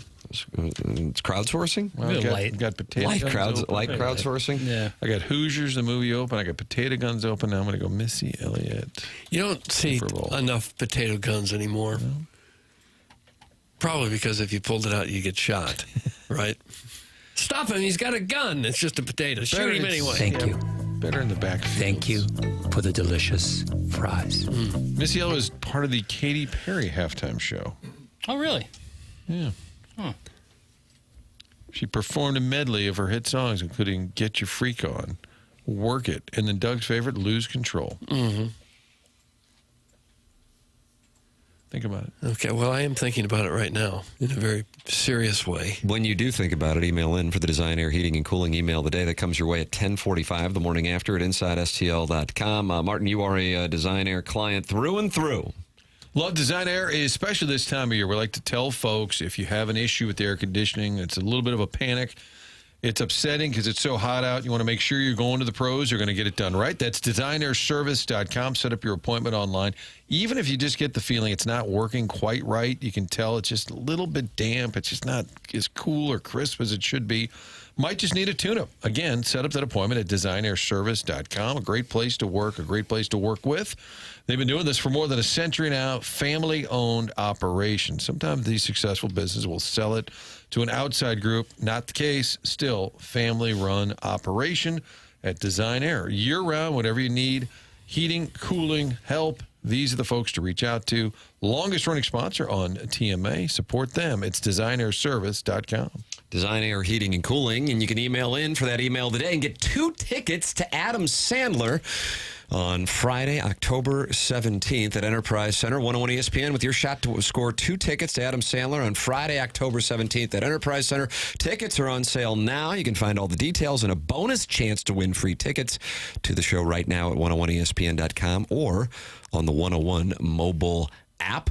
That is how you can win. In addition to emailing in for today's Design, Air, Heating, and Cooling email of the day.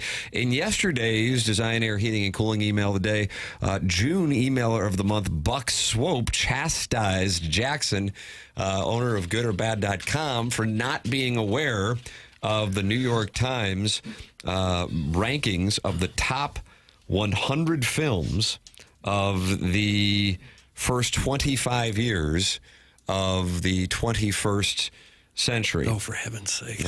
Jackson, have you had a chance to review the list? I am looking at it as we speak. Oh, I was gonna pepper you with questions to get your rankings. And as I go to the New York Times, it says you are only subscribed to The Athletic, so I cannot read it. Okay. Awesome. So you do not know the answer. Would you like to take a bet on how confident you are that you can get 3 of the top 10? Pretty confident I can get 3 of the top 10. All right. Doug, do you think you could get 3? Probably not. Okay. There Will Be Blood? There Will Be Blood is on the list, and it's ranked number 3. Doug, did you ever see that with the great Daniel Day-Lewis? No, never saw it. 2007. Did not see it. Okay. What's it about? Oil. It's about an oil tycoon in the early part of the 20th century. Okay. Maybe late. And he injected oil into his veins just to get ready for the part. I drink your milkshake. If I'm going to say There Will Be Blood, then I will say No Country for Old Men makes top 10. No Country for Old Men is not in the top 10. Okay. Social Network. Social Network is number 10. Okay. Saving Private Ryan? That would be 98. Oh, darn it. I will say Oppenheimer probably landed in the top 10. Oh, No Country for Old Men is in there. No, I apologize. Number 6. So you already got there. All right, cool. You already got home. All right. Look at this guy. Cool. Martin, that's why you invest in goodorbad.com. Cool. Even though it's pre-revenue, now is the time. Get in while you can. Spotlight, maybe in the top 10? I'd be surprised. Moonlight. Moonlight, great call. God, What do you think is number 1? Can we have initials? All I need is a decade. The teens. Parasite. Yes, this guy. Wow. No, are you starting to believe? Wow. This is why I invested, and that's why I didn't ask for a business plan. And in case anyone says I'm cheating, you can see my screen right here. It says I am not subscribed to the New York Times, just The Athletic. Therefore, I was not looking at it, nor have I seen this before. And who came up with the ratings? New York Just Times. one writer on the New York Times A.O. decided Scott retired, so I don't know who they're.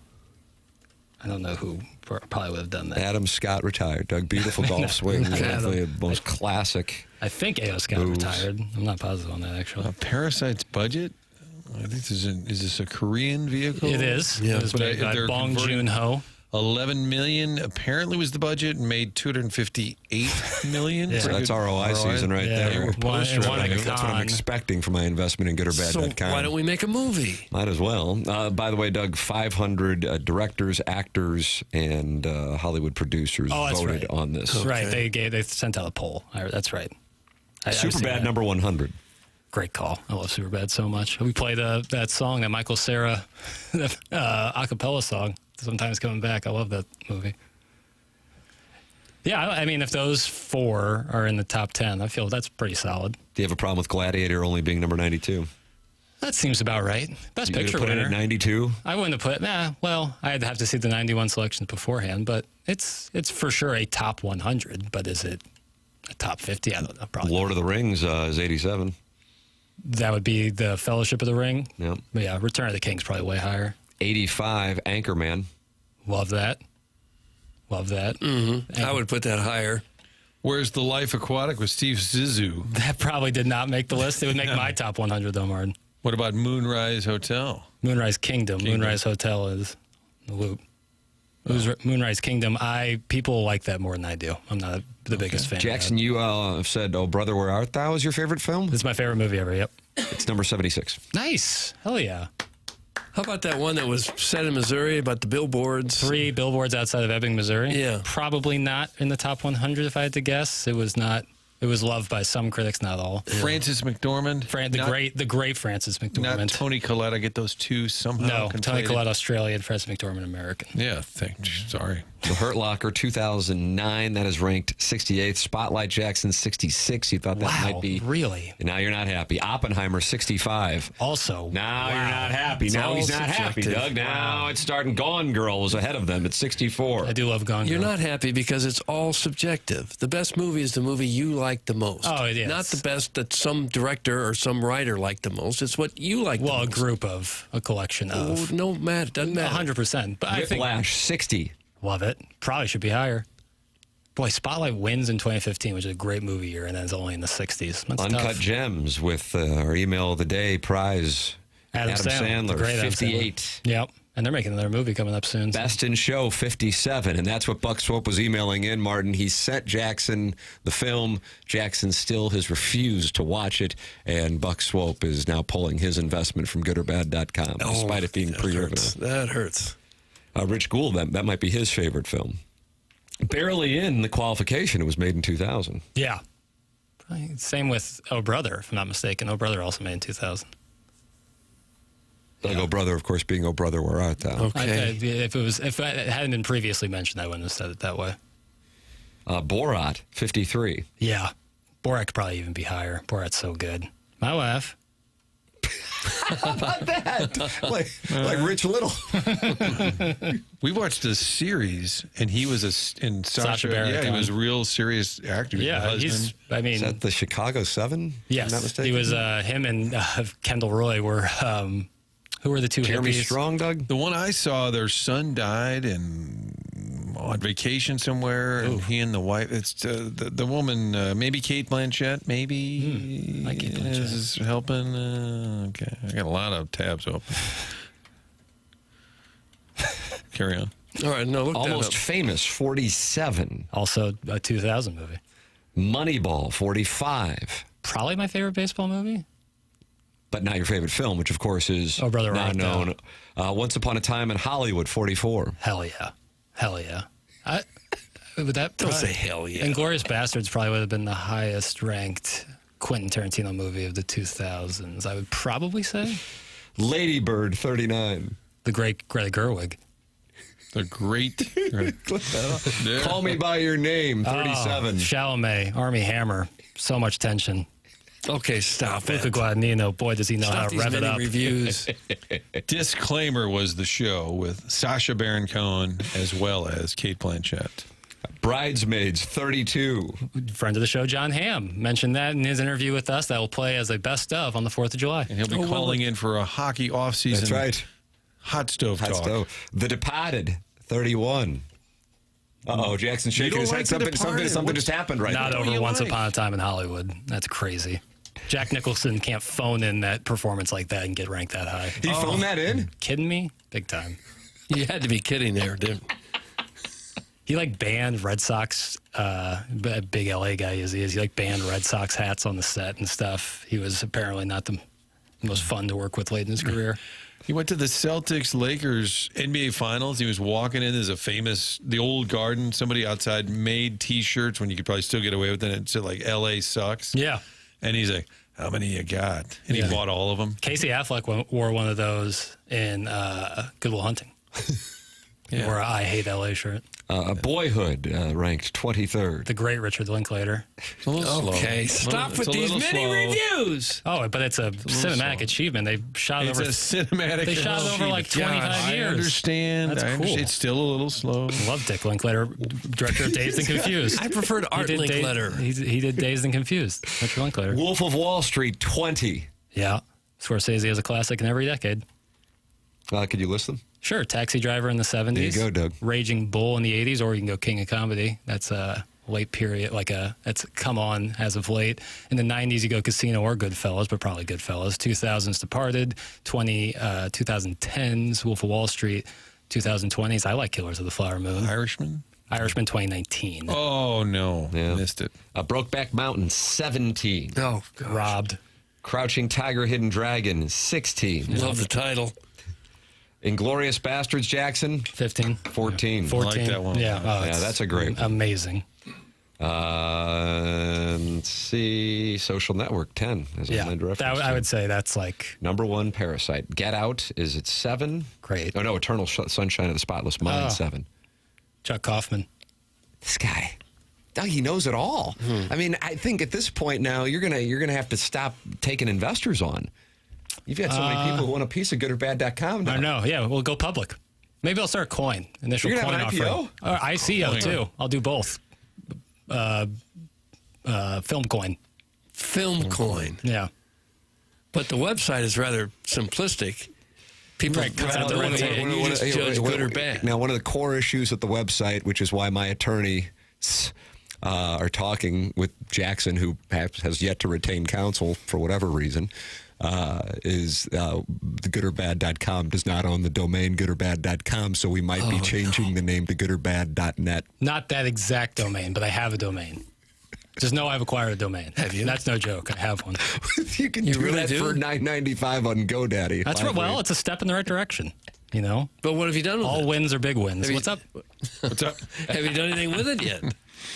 No. It's kind of like Iggy's book. Well, like when you buy a steak and put it in the freezer, it's not going to waste. It'll be there. This list is stupid. Nobody cares about this list. How about a list of underachieving St. Louis adults? 5, Kai. 4, Horton Watkins. 3, Jaime Garcia. 2, The Virgin. 1, Iggy. That's from the Warson Woods Wacko. Just a list. Yeah, jeez. Horton Watkins, Jaime Garcia, Sweet Kai on the same list. That was a bad little list. That was a grenade of a shot. Bombed out. Yeah, me and Eric Fetty. I mean, Garcia even got nicked. I love Jackson, but calling everybody the Great is like a Hollywood film douche knighting. That's Yeah, from Arbor 100%. Day. I've come to the conclusion on my own that I cannot talk about movies without sounding like a huge pretentious D-bag. So I just have to lean into it. Do you? There's no way around it. You've leaned. Oh, yeah. I'm in there. Trust me, I'm aware. I'm painfully aware. Please start making up the rest of the list with Michael Bay movies just to mess with Pale. That's from Carlos Spicy. Yeah, Transformers, Dark Side of the Moon. Take note, kids. If your flex is watching and knowing this many movies, you've got a problem. Go outside and talk to some girls. This is pathetic. Doug, that's from Gooner Reloaded. Yeah, a guy named Gooner Reloaded is really going to hit me right in the heart with that one. Get out of here. Even though I love that name. Borat sucks. Terrible take. Just one of the worst takes ever. I thought it was hysterical. Borat's amazing. You can't look at him anymore without thinking of that movie. Borat's there was not a sleepover I went to, probably from the ages of 8 to 10, that Borat wasn't on the TV at some point in the night. Doug, any of your sleepovers did you watch Borat? No. Probably we didn't some watch point in the Naked night. Men Wrestling. Put that up. At some point in the night, Borat was probably that or Dodgeball. Those were staples. Can we get Zoe Saldana crying for her mother would really ice this segment's cake? That's from Arbor Day. What is Zoe Saldana crying? I just don't know. When she won Best Supporting Actress last year, she did some weeping. For her grandmother. Jackson, the Borat director, stopped talking to Sacha Baron Cohen after he started, quote, surrounding himself with show business people and pulling away from subversive humor. Wanted to be more Larry of a Chuck. Traditional Larry Charles. Larry Charles, Seinfeld, Entourage, Curb Your Was it Enthusiasm. Cheers, maybe, too? Yeah, probably, yeah. Pulled away from That guy Sacha. probably has so much money, it's not even funny. I bet I'm gonna look up Larry Charles. If you're on Seinfeld, Curb, Entourage, all those shows, Cheers. Moneyball is the favorite baseball movie ever over The Natural or Field of Dreams. Are you insane? That's from the Southside Seaman season ticket holder. Field of Dreams and Moneyball aren't even in the same category.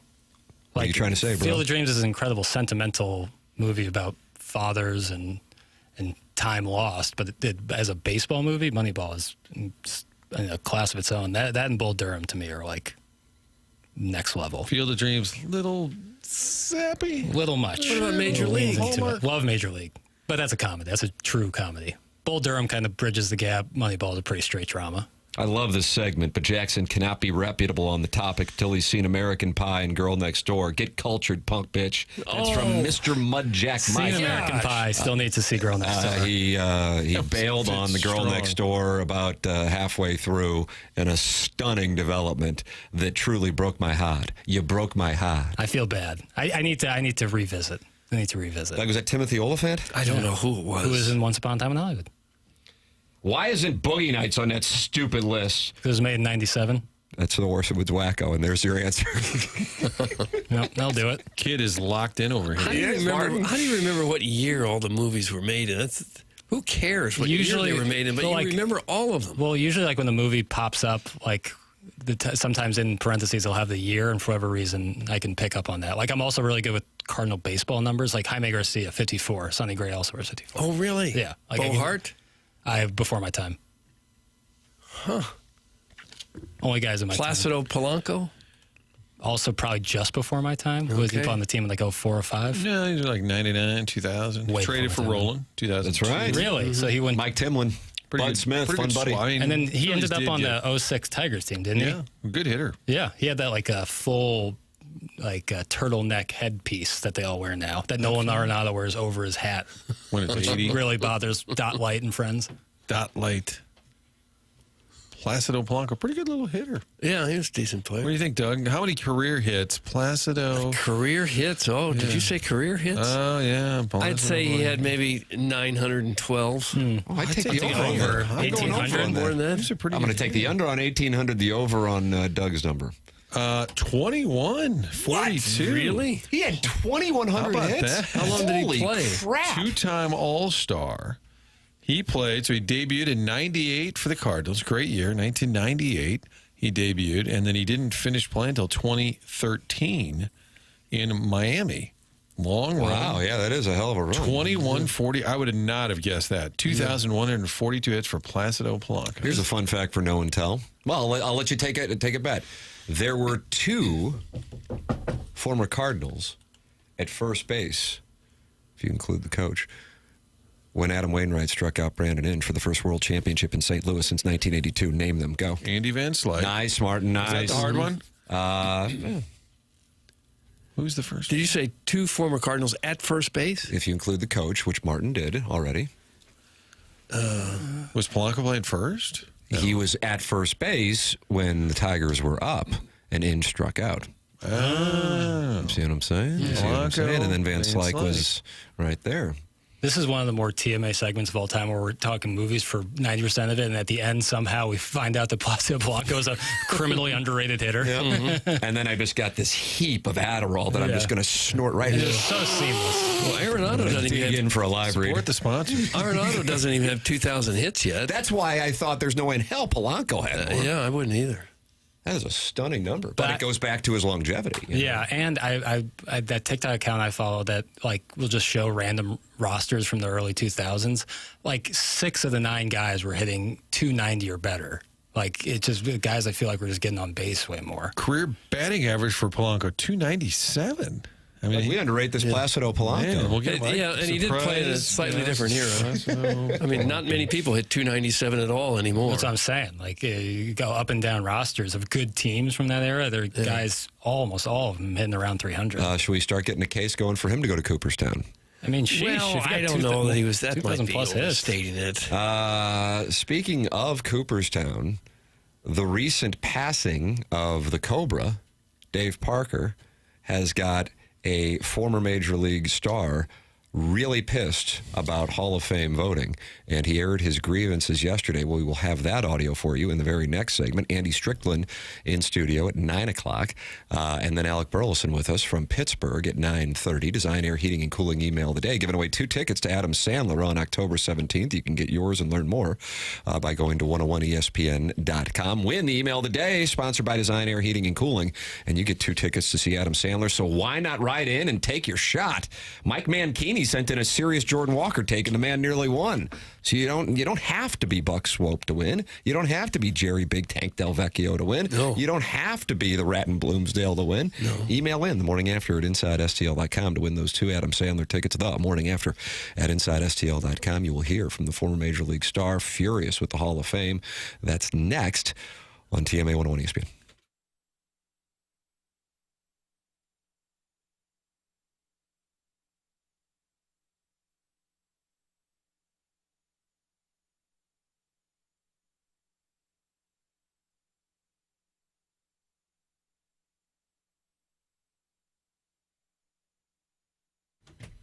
Tim McKernan here for Aesthetic Design and Build. Aesthetic Design and Build, building high-quality custom decks and outdoor living spaces now for over 30 years. They are online at aestheticdesignandbuild.com, or you can check them out by seeing their showroom in Chesterfield Valley. I did that. They walked me through all the different types of custom work that they're capable of doing, really specialize in full-on custom deck work. They can add on a pergola for you if you're looking to shade your covered patio with retractable screens. They can do that as well. Check out their showroom and let their expert team walk you through all the different outdoor solutions they offer, from pergolas and retractable screens all the way to their patented underdecking system. Their goal is to provide a custom solution that matches the look and the feel of your home. It's Aesthetic Design and Build, online at aestheticdesignandbuild.com, with a showroom in Chesterfield Valley. Aesthetic Design and Build, outdoor living spaces expertly designed.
the kid from Home Improvements. TMA 101 ESPN, Fisher Window and Door Store, 8 o'clock hour coming up in the 9 o'clock hour, brought to you by Mark Hanna of Evergreen Wealth Strategies. Andy Strickland is going to be with us. Jordan Kyrou not traded by the time his no-trade clause kicked in last night at 11 o'clock Central.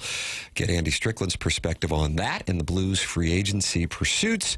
Alec Burleson with us, friend of the program on the Callier and Thompson phone lines from Pittsburgh, where the Cardinals will try to handle Paul Skeens, although Burleson has handled Paul Skeens just fine throughout the course of his career. In Pittsburgh, they are mourning the loss of a gentleman who was scheduled to go into the Hall of Fame at the end of this month, but Dave Parker passed away this past weekend, and that means that someone from his family will have to deliver his acceptance speech.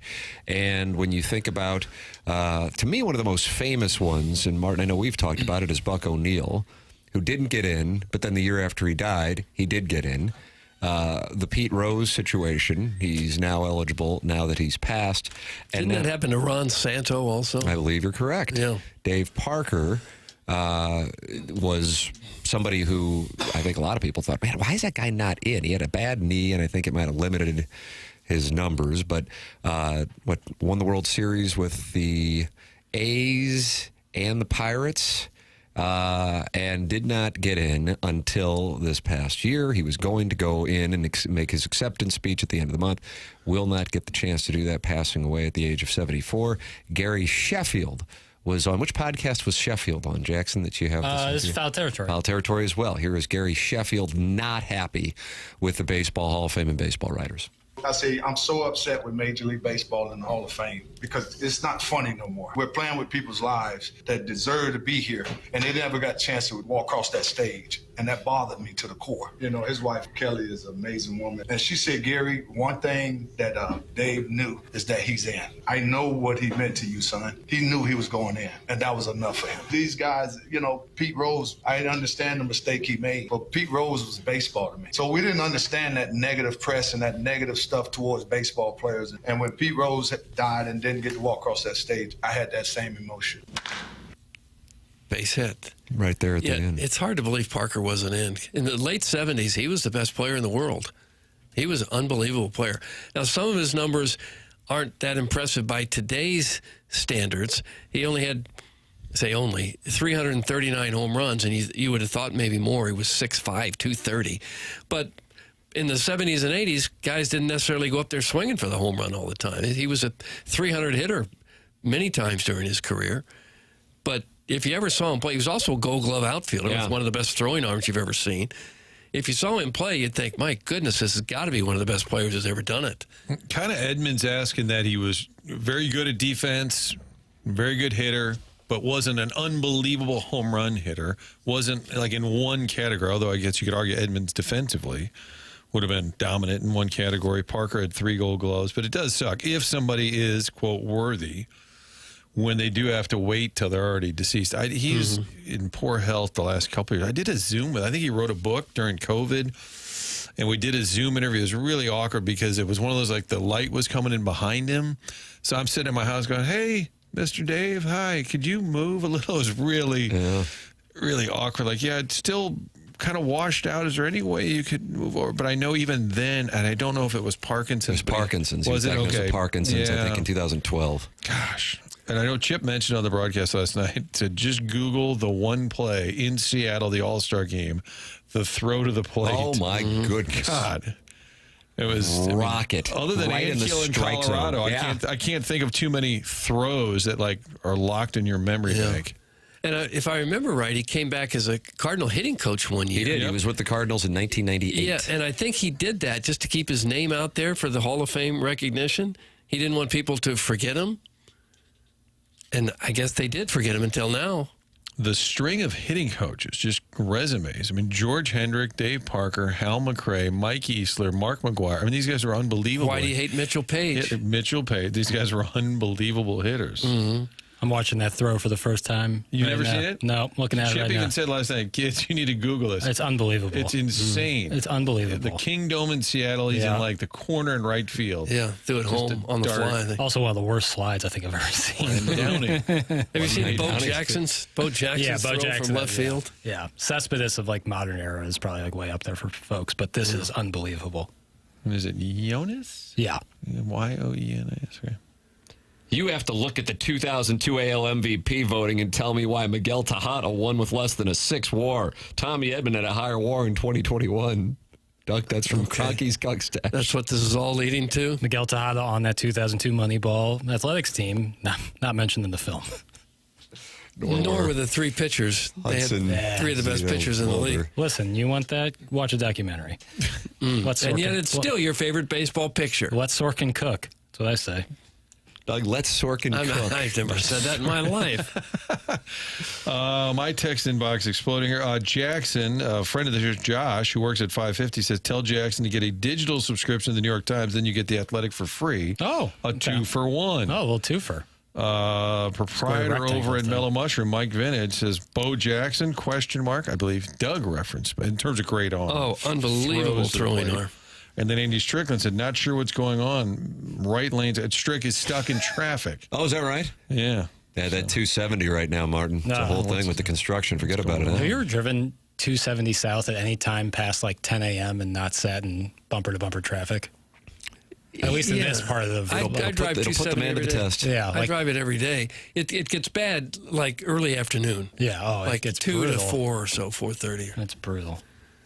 You know what they got in that Carmel, Indiana, that suburban Indiana, a beautiful town. Big growing area, right? Really. Everything's brand new. It's beautiful. But every block is one of those roundabouts. And I still haven't quite mastered the kind of like Chevy Chase and European just going around and around. Little kids, big bed parlor. Oh, then you got your directions like turn left at the second left. Like, okay, was that a left? On the Did I fourth miss it? exit, yeah. Yes, and just looping. And I guess it helps traffic move along quicker. It's a whole thing. Yeah. I haven't quite got that down yet. So Andy Strickland is going to be with us. He's just not here yet. He's en route. He's got a traffic situation going on. But he's going to be with us here in the Marcana Evergreen Wealth Strategies 9 o'clock hour. It's 101 ESPN. And you can watch the program on YouTube and talk it over with other TMA listeners. 220 friends have gathered in the Michelob Ultra YouTube chat. Michelob Ultra is 95 calories, 2.6 grams of carbohydrates, and a longtime TMA sponsor, both of the show, now of the YouTube chat, and also of the Dotem. Plus, we'll have another golf tournament coming up for TMA listeners. Michelob Ultra on a beautiful summer day out with some friends. Michelob Ultra, a perfect way to accompany the festivities. 95 calories. That's it. 2.6 grams of carbohydrates. Michelob Ultra. It's only worth it if you enjoy it. Sponsor of the YouTube chat at youtube.com/TMASTL. The Huntley Hot Wife Center said, happy Bobby Bonilla Day, and we have tracked it down, Martin. It goes to 2035. The man will continue to receive $1.1 million. Mm-hmm. On this day, every year, till 10 more years, Bobby Bonilla, cash and checks. And if he doesn't pull the oblique, Tim, he looked like he might have been just a tick out of shape, and then he pulled the oblique, and then Alberto Jose made the opening day roster. He wasn't really all that enthused about being with the club. I recall he would hang out outside the Cardinal clubhouse with Don, the security guard, and watch Wheel of Fortune, which would air at 6:30 p.m. Of course, the game starting at 7, and play his guitar while watching Wheel of Fortune. So I don't know how much he was. Show. She was concerned about the club. They did go to the playoffs that year. Yeah. Bobby Bonilla. You think he already was locked in on this contract for down the road? Hey, in 25 years, I won't be doing anything, but I'll still have $1 million coming in. I hope he calls his agent every year about this time and says, thank you. Thank you for the wonderful contract.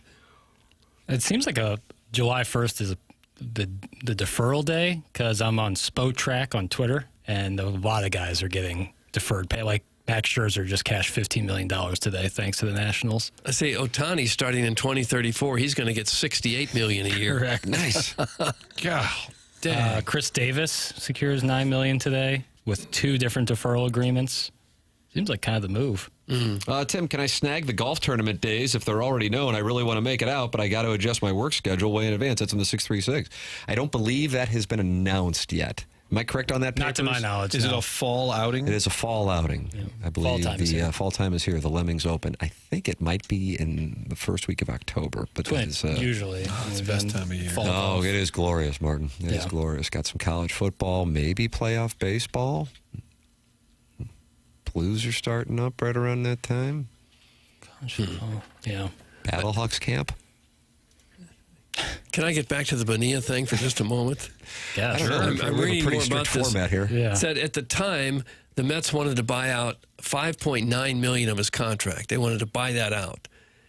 And instead of taking the 5.9, the Mets agreed to make annual payments of 1.2 for 25 years with 8% interest because the Mets were invested in a Bernie Madoff account that promised double-digit returns. And they thought they'd make so much money that it didn't matter. Ooh, that hurts. Mm-hmm. Yeah, Will Pond, former owner, was a Madoff client. Mm-hmm. Brutal. Yeah, strict. All right, email in the morning after at InsideSTL.com. Design, air, heating, and cooling email today. 2 tickets to Adam Sandler. That is the prize. Andy Strickland going to be with us in the next segment on Kyrou not getting dealt by the time his no trade clause kicks in. The Blues free agent pursuits. Alec Burleson with us from Pittsburgh coming up in the second half of the 9 o'clock hour here on TMA. Presented to you by Brown and Crouppen, 101 ESPN.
This is Jackson with a Sports Center update driven by Johnny Londoff Chevrolet and Johnny Londoff Autoplex. This just in from Shams Charania, reigning MVP and NBA champion Shai Gilgeous-Alexander has agreed to a 4-year, $285 million Supermax contract with the Thunder through 2031. It is the richest annual salary for a player in league history. That was another Sports Center update driven by Johnny Londoff Chevrolet and Johnny Londoff Autoplex. See them at Londoff.com. Chevy, together we drive. Are you kidding me?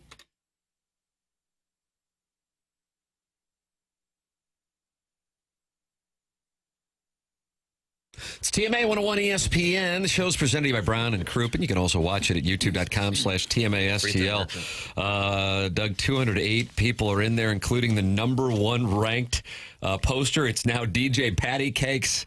That's called Taxes. Doug was number 1 in the 8 o'clock hour. He's down to number 3. Oh, no. These rankings are fluid, and congratulations to John Scores. He was number 3 in the 7 o'clock hour, but now he's out. He's down to, no, he's up. Now he's back up to number 2. It's Well, unbelievable. I don't want his feelings hurt. Andy Strickland is in studio with us here. And Andy, you feel like the last time you were in, you were bumped by a Cardinal player, and here it is happening yet again. I'm okay with it. I'm okay with it right now because I am officially on the bandwagon. I am becoming a Cardinal fan as long as the temperature is under 90 degrees. Then you're a fan. Goes over 90, you're out. And I'm not going to the game, but I'll watch it. And I like this team. They're scrappy. You know what I like about the Cardinals is that nobody expected them to be good, and so everyone was like telling us how bad they were going to be. Not saying, hey, they could be. No, it's like how bad they were going to be. People going crazy. And they're proving a lot of people wrong. Brendan Donovan has been on my staff now for a few months. Got to know him last year at the playoffs after talking to him for like a minute and a half. And great guy. Very, he's an old country bugger, right? Is that what we used to say back in the day? Country bugger. You like that term, Doug? I don't mind it. We use that on Southern somebody. bugger. Who was it? Southern bugger, country bugger. I used to tell Rich Gould, man. I used to tell Rich Gould, that's how I would refer to the Now, here's what happens. Anytime there's like a big day in hockey, I'll call Strick and say, are they going to sign this guy? Who is it? I never heard of him. And then he has a Blues game where the Cardinal players, he's like, okay, I got Donovan up here, Burleson. Which one's the better talker? We trade behind the scene. And you had Burleson, who's going to be with us in 20 minutes, but you didn't interview him, and he got a little offended. Well, I don't know if he did or not. You got to stick around now. I felt very uncomfortable because I had to pick one guy, and I didn't know which one to pick. And I heard he was actually a great interview, great personality, has a lot of fun. But Brendan Donovan, you know, was a up-and-coming player. He was great, too. He's like the nicest guy I've ever met. So, okay, I chose one. It wasn't easy. SGA, see, no one in the NHL will ever get these type of deals. You're going to get Jackson going, but he doesn't have a microphone. 4-year deal, $285 million for the free throw merchant. Wow. Free throw merchant. So basically, he doesn't have a mic. This is like a total cock. Basically, an NBA player, a star player, is going to make in 1 year roughly what like the salary cap has been in the NHL. That's unbelievable, isn't that? $70 million a year. Man. You just have a maintenance night. You just load management, sit one out when you're playing in Are we Milwaukee. still hearing about NBA players going broke, or is that no longer a thing anymore? I don't think it's Boy, you'd have to try at this point. You wonder how much money the owners are making when they can give that much to one player. Exactly. Andy, I can't wait to hear your perspective on what didn't take place with Jordan Kyrou. You said it was not going to happen, and you were pretty vocal about that. Yeah, well, I just don't think, even like, you know, when the Islanders were shopping Noah Dobson, that was getting a lot of attention. He's a defenseman, and, you know, the Blues had some interest, but the Blues also knew pretty early on in the process that he wasn't coming to the Western Conference, wasn't going to sign with the Blues. What's that about, by the way? He just wanted to stay out. He wanted to go to Montreal. Okay. I think that's a nice way of his agent saying he doesn't want to go to the Western Conference. I think he just wanted to sign with Montreal. You know, saw a good fit there. He's a Canadian kid. Maybe it's a team that means something to him. But, you know, even to trade for a guy like Dobson, like, you're not going to have to trade your leading scorer to get him, you know? And so, you know, listen, Jordan Kyrou is coming off of his best season. He's not a perfect player. He got drafted in the second round. He wasn't a first-round pick, wasn't a top 10 pick. And you look at what they're getting out of this guy scoring 30 goals every year. the Blues' depth right now is at the wing position. He makes them much better, even if he's not playing on the top line with Robert Thomas, and he's going to play with whoever they bring in. They hope to bring in a center, but he really improved his game last year. You could look at it, maybe this is the time when you sell high because he is coming off his best season. But talking to people inside with the Blues, they were saying, I said, well, how did this become such a story? They said, well, one guy puts it out, and then all these teams start calling us. And, after all these teams calling us and I guess, hey, listen, well, what do you want for him? What are you going to give us if you're going to take Jordan Kyrou? And I think that turned into a real significant rumor that was out there. But listen, I don't think the Blues were ever close or even really considering trading him. In fact, Kyrou's camp, who I was in touch with really on a daily basis, kept telling me over and over, there is nothing to this. He's not going anywhere.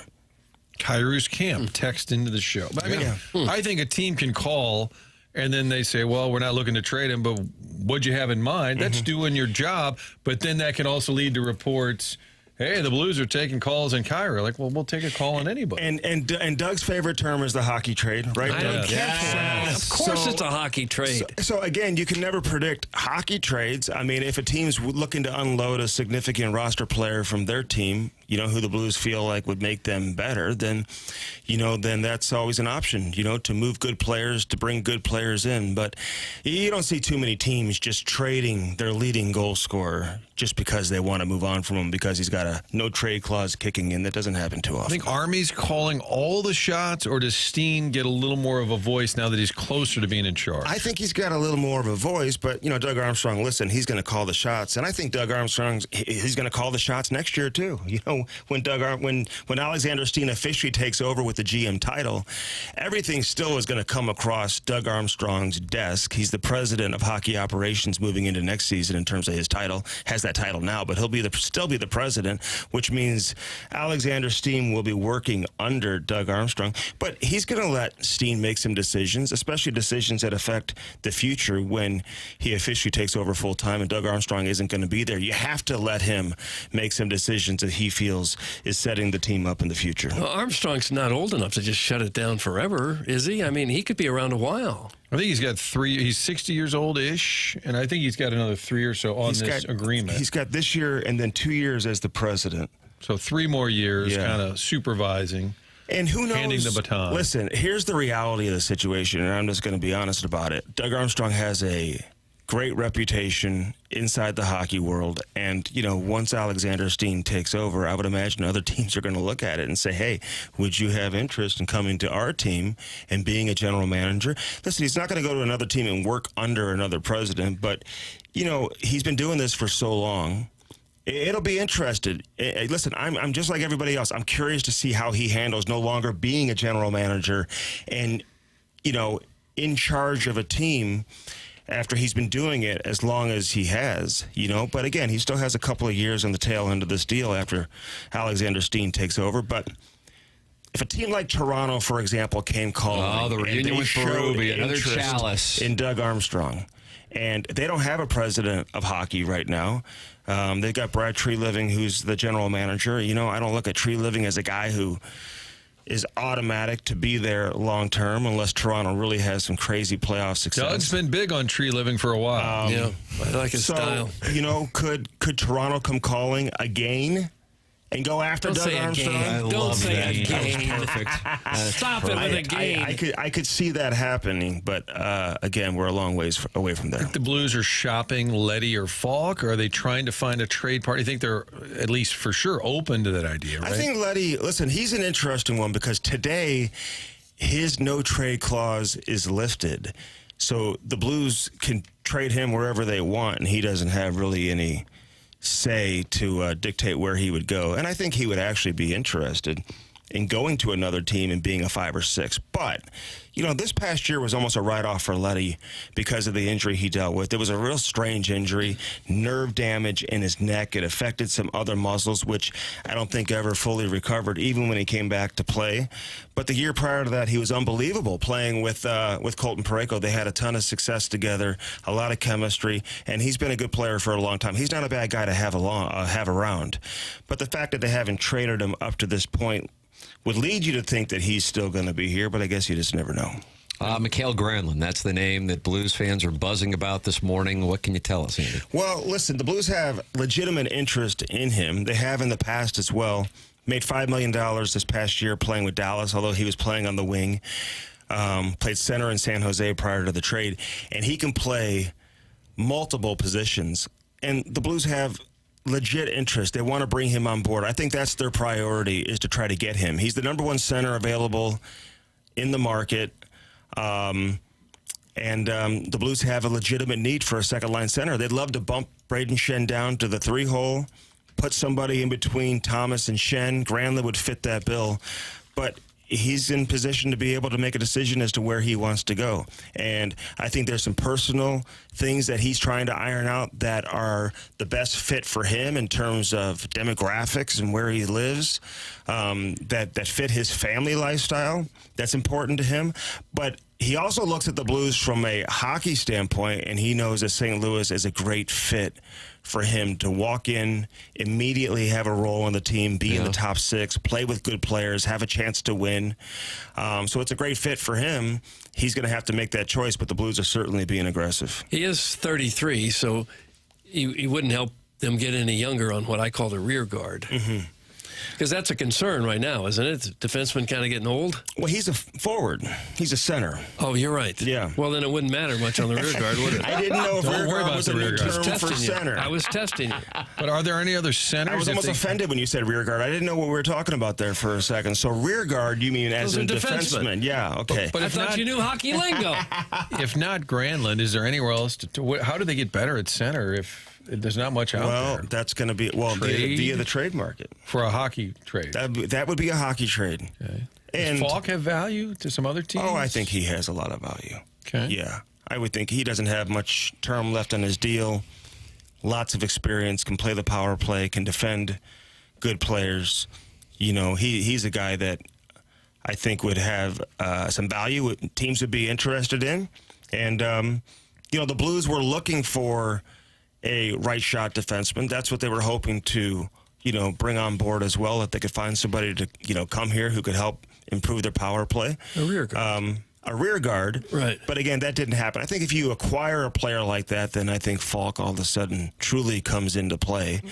And maybe you're trying to find another home for him. So we'll see how that plays out with Justin Falk as well. I just think if you're going to move Justin Falk, you got to have a right shot guy coming back. Could the other way. Dvorsky be ready next year? Is that pushing it? I think it might be pushing it, but you know what? If he comes into camp and he knocks everybody's socks off and he looks great and he plays well and he plays his way onto the team, then that's a completely different story.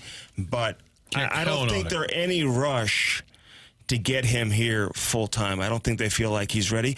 He had a great year last year. He scored over 20 goals as a teenager in the American Hockey League, which is very unusual. You don't see that happen too often. So, listen, they're still high on him. I wouldn't be alarmed if I'm a Blues fan and he doesn't make the team out of training camp this year, but he's going to have a chance to make a case for himself. And if the Blues don't add a center, then listen, that even increases the chances a little bit more for him to come into camp and show what he can do. Andy Strickland in studio with us here on TMA. Alec Burleson is going to be joining us here in a matter of moments. A bunch of things we still want to discuss with you. If you can stick around. Now, if you can't, I don't want to put that on What's you. up with all the traffic and the construction? Nice. 270. Andy, what's going on with this? Oh, my God. Olive, Limburg. There's construction. My entire route here was full of construction, so I apologize. Over in your area, which Cam calls the lower poor part of Ladue. Poor part of Ladue. They've got the whole road. I call it that. The whole road is closed. Can't even get to see you. We're a growing, bursting city. I think you should stick around so we can have, you and Burleson just kind of workshop the relationship after you dissed him during a. We'll spell it out for him. I think he will. He's the kind of guy who might get into this. I want to hear about Fox, what you think about Petrangelo's situation. How about that statement? And then also the Marner situation as well. Plenty to talk about with Andy Strickland. He's going to stick around here in the 9 o'clock hour, which is presented to you by Mark Hanna of Evergreen Wealth Strategies. Alec Burleson joining us next on the Collier and Thompson phone lines. The program is called TMA. It's presented to you by Brown and Crouppen on 101 ESPN and the TMA STL YouTube channel.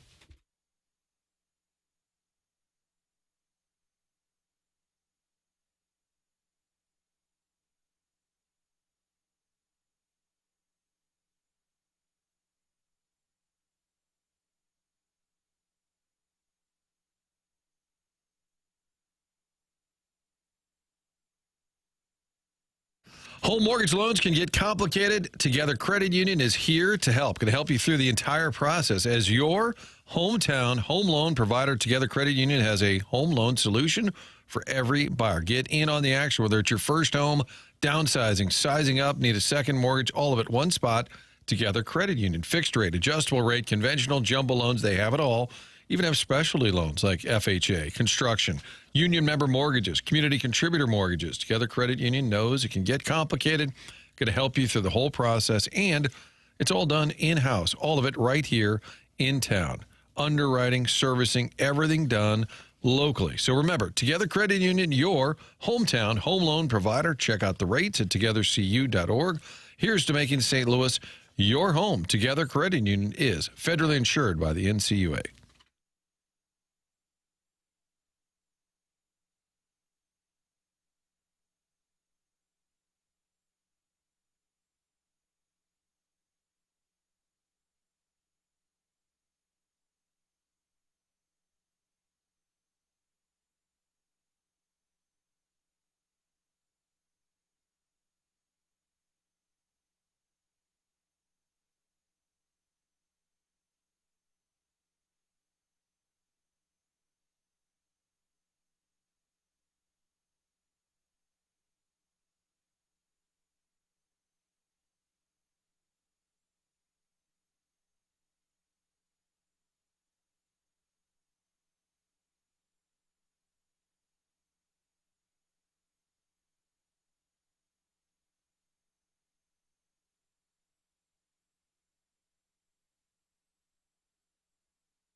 Ah, Doug. 2006 MySpace profile song, Party Like a Rock Star from the Shop Boys, and Boys was spelled with a Z. Am I right on that? I don't know. I just don't. Got to do some show prep, I didn't do man. MySpace. I don't know what you're talking about. TMA 101 ESPN, the show is presented to you by Brown and Crouppen, Tim McKernan, Doug Vaughn, Martin Kilcoyne. Andy Strickland is kind enough to stick around here on the program while little Jackie Papers negotiates the ones and twos, and welcomes to the program on the Callier and Thompson phone lines, friend of the show, I say with confidence now, Alec Burleson. Morning, Alec. Hey, guys. How we doing? Good. What's going on in Pittsburgh this morning? It's absolutely downpouring right now as I look out my window, so that's a good thing, I guess. Brad, always raining there. Brad Thompson was saying on the broadcast last night that when you guys go to Pittsburgh, you always deal with rain. Well, not last time. We dealt with blizzards and all that good stuff. Last time we were here, 25 degrees. I had to wear a face mask, and I hated every second of it, but it was what I had to do. So, well, Arenado wears the hoodie thing over the baseball cap, which bothers some of the fashion folk out there. Yeah, that's what I had to wear last time, and it's really itchy, but as soon as you take it off, your ears freeze up and your nose falls off and all that good stuff. So definitely needed it last time we're here. So I'll take heat any day over the cold that we had here last time. We had a nickname discussion. Was that yesterday, Doug? We were talking Nick and saying like that the media shouldn't be calling. So like, so if the media says, "Hey, Burley, what's up?" Or do you expect people to refer to you as Burley? Or should somebody that doesn't know you well call you Alec? So the only people that I don't want to say okay with, but the only people that really call me Alec or I expect to call me Alec are my wife and my mom. Okay. So everybody else calls me Burley, and it's just weird when somebody calls me Alec. Okay. Really? I welcomed you to the show calling you Alec. I feel like that was passive-aggressive. I have to be honest. No, that's fine. That's fine. But, yeah, when a teammate or somebody calls me Alec, it's like, I don't know who you're talking to. Well, I think since coming on this show, Tim, he got a pre-TMA bump when they were in Philly. And then he was on this show in Kansas City. He's hitting .317 in the month of June, 6 homers, 21 RBIs. So the TMA bump is it's a real thing. Pre, post, current, all the above. What's worked in the month of June? I think I've just kind of fed off what we've been doing in June as a team. I think, we played really good ball. I think we had a little skid maybe in the middle somewhere, but for the most part, we've been playing really good ball, and it's a lot easier. We talked about it. Hitting's contagious, so it's a lot easier when everybody else is hitting to just kind of contribute. And but other than that, I think we've done a really good job of game planning, having approaches and sticking to them. So I think it's kind of all encompassing. Yeah, you also made some outstanding plays in right field here over the last few weeks. Have you always been this Gold Glove caliber outfielder? Or is that something that you've worked on? Congratulations. I don't think I've always been a Gold Glover. You've made a few plays that look like a Gold Glover here lately. Yeah. No, it's something that I take pride in. Is it's a lot easier to get in the lineup every day if you can.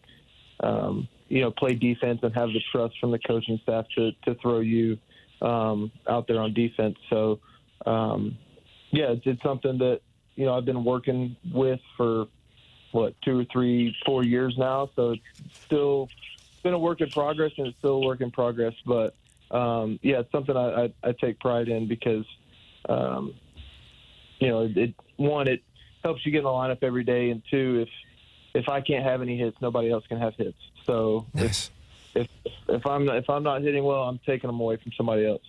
Alec Burleson is our guest here on TMA, and it is a pleasure to talk it over with him here on the program. I got a 2-part question, Doug, if that's okay. Well, okay. And I'll see if Burley can roll with it because I can't call him Alec anymore. All right, number 1, Andrew Heaney last night was dealing, and it was no hitting you guys. He's a guy who is coming in, and now he's had some great starts over his career, don't get me wrong, but he had been having some rough ones recently. Something was working working last night. Looked like he was able to get some guys to chase some pitches off the plate. When you as a team see a guy who is on like that, like I'm sure you're expecting Skeens tonight to be doing what he does, but he was dealing last night. What was working, and then what's the communication in the dugout like when you guys are struggling to get the bat on the ball? That's part one of the question. Yeah, I think you go in with a game plan based on their recent performances or what they've tried to do to guys. And, I think last night he did what he typically does. He just executed pitches well and had really good stuff. So I don't think there's much to that. But there's been a few times this year where we go in with a plan and, they kind of flip the script on us. One that sticks out is Hunter Brown. When we faced Hunter Brown earlier in the year, he was normally like a four-seam curveball, changeup kind of guy, but throughout the first 2 innings, he was throwing a lot of sinkers, and that wasn't really in our game plan, so we had to kind of adjust to that. So that's just communication amongst, I would say it's communication amongst the lefties, and then it's communication amongst the righties. So we all kind of come up with a plan of, like, as a lefty group, what's he trying to do to us, and then how do we beat that? And then same thing goes for the righty. So, there's times where you have an approach and they kind of go off script and you have to adjust. But I think Heaney last night just, he just had good stuff, I think. And I think we had a good approach. We hit some balls hard, but, some right at people. So it was just one of those days. And now you get Skeens tonight. You guys have done really well against him. You have some great career splits against him. What is the mindset when you're going up against a guy who is going to be in the mix for the National League Cy Young? He's got some incredible stuff. What is the mindset there? Does it fire you up when you wake up and you're going to be facing one of the best in the game? Yeah, it's always fun to match up against those guys. For me, it's I look at what he's done in the past against me specifically, and what he's tried to do to me, and so I'll have my approach off that. I'm not going to share that with you guys, just in case you have Paul Skeens on speed dial and he listens. Yeah, we call him Skeensy, but you can call him Paul. That's fine. He's in the YouTube chat. So, but no, it's like you said, we have a little bit of history against him, so we have a good idea of what he likes to do, and guys like him, guys like power arms like that, they're going to do what they do. They're going to pitch how they pitch, so there's not too much that they're going to change, I would say. They're just going to do what they do, and you have to hit off that. So no, like you said, it's always fun to face guys like that. I also have a two-parter, Tim, if it's okay. The last week, the catch going into the net, did it hooked your shirt or your button? Did you feel trapped momentarily? Yeah, no, my buttons were hooked into the net. I know it looked very unathletic, but no, they were hooked in the net, and had to figure out a way to get out of that. It did kind of suck because you probably wanted to jump up and hold that ball and kind of parade around, and you're like stuck into the net. You're right. You didn't get to really celebrate that. Yeah, I couldn't get up. I felt kind of like an idiot. It was after the 20. I was going to say, going into 24, you talked a lot about that offseason where Ollie Marmol said to you, hey, if you work on your defense, and I know you're out there a ton. We were with Willie McGee pregame. I was doing a piece on TV with Willie McGee, and it was about Walker's defense, and he said, I'll only do the interview if you include the work Burleson's doing. What did you do specifically to get better defensively? I mean, it's just reps, right? Like it's just seeing every single ball off the bat that you can, because every fly ball it's not the same, but if you get as many reps as you can before the game, you have a higher chance of getting the same ball that you got in practice. So it was a rep thing. It was there's a little bit of technique involved, mechanics, whatnot, whatever you want to call it. But it was just a rep thing that I may have not taken seriously, maybe coming up through the minors, and that's my doing. That's not anybody else's doing. I just, a fly ball is a fly ball. I'm going to catch it, but, getting comfortable going towards the wall or going towards the net or, getting a ball in the corner and being comfortable, coming up firing. That's probably the biggest thing is just being more comfortable out there. Like, I've done this before. I've caught many of fly balls in Busch Stadium. So like, I know what I need to do. And, so Willie was big on that. And then obviously John Jay this year, he's trying, he gets me out there as much as he can. And, he tries to work on my running technique, and I keep telling him I'm not going to get any faster. So you got to work with what you got. So, but no, it's a lot of work, but it pays off for sure. You put up some good numbers as a pitcher in college. You ever miss pitching? Ever wonder what you could get done in the major leagues? I mean, they let Hampson pitch the other night. No, I don't miss it whatsoever. No, no, not at all. I still would say I probably have the best changeup on the team, but no, I do not miss pitching. I do not miss, throwing 88 miles an hour at all. So. That might not play at the major league level. No, it wouldn't. I will say, if for some reason my hitting, I just absolutely cannot hit a baseball anymore, I would just drop down and throw for my ankles and be a left-handed specialist, I guess. Just throw submarine left-handed, throw like 7 pitches and just have a good time out there. But no, I do not miss pitching whatsoever. Lefty reliever, you can pitch till you're like 46. Mm-hmm. Tony Foss is just retired, I think. Oh, yeah. Those guys. Going to Wrigley this weekend, and you just had the Cubs for 4 last week. I know all the series matter, all the games matter, but when it's been the Cards-Cubs historically, did you have fun with it last week? And looking into this weekend, how much fun is it going to Wrigley? Yeah, it's a lot of fun, especially, just day games in Chicago are just a lot of fun. And obviously we got Sunday night baseball, so that'll be fun. But like you said, we just played these guys. We know what they got. I think we're facing I think we're lined up for two of the 3 same arms. So I think we get 2 arms we already saw. So that only helps us. It's always fun playing the Cubs, but especially going into Wrigley and winning a series is a lot better. Alec Burleson, our guest here on TMA. Got the Big League Bash coming up on Sunday, July 27th, 2025 at the Factory, featuring Adam Wainwright, of course, and Alec Burleson, Ryan Helsley, Stephen Matz, all kinds of teammates expected to be in attendance. And you have been working with them on a variety of different things as well. Can you tell our audience what they can expect? Yeah, you basically said it all. Wayno's going to be singing for us. It's going to be a lot of fun. We obviously, the one time I heard him sing was in Busch 2 years ago. So I'm excited as a fan just to get there and hear what Wayno's got and to see Wayno. It's always fun to see Wayno. He's doing the broadcasting stuff now, so we get to see him every once in a while in different cities. But you'll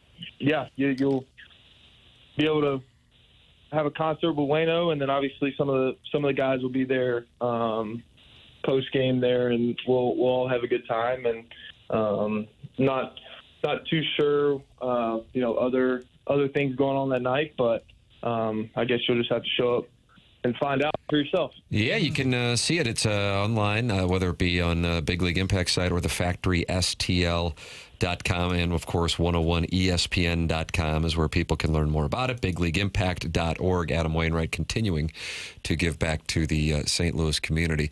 We also have Andy Strickland in studio, and Andy, you and Alec Burleson and Brendan Donovan. We were doing an interview setup, and then what happened? Let's get the history here. And Listen, you want to workshop that. Strick is the Jim Hayes of Blues games. Yes. And they were all in the box together, and Brendan Donovan sitting there, and Alec Burleson sitting there. And then, Andy, what happened? Well, I interviewed Brendan Donovan, and listen, it ate me up, Alex, because they said, or Alec, I'm sorry, or Burley. We're off to a bad start for the apology. The hockey guy doesn't go immediately to the nickname. And they said, hey, just do an interview, and they had said Brendan Donovan's up there. Well, I get up there, and Burley's there, too. So I felt very awkward. I didn't know what to do, because you kind of walked over as well. We did the interview with Brendan. Not that you cared at all. I don't think you really did. But I want to invite you back to another game this coming season so we can do the interview, and I can feel better about myself, Alex. So I apologize for that.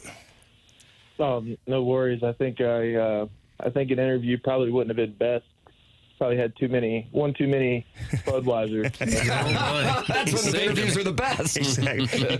We've interviewed Brett Hall a couple of times. Yeah, so you've had experience in that department. Burley, did that snub fuel you to this season? Yeah, good question.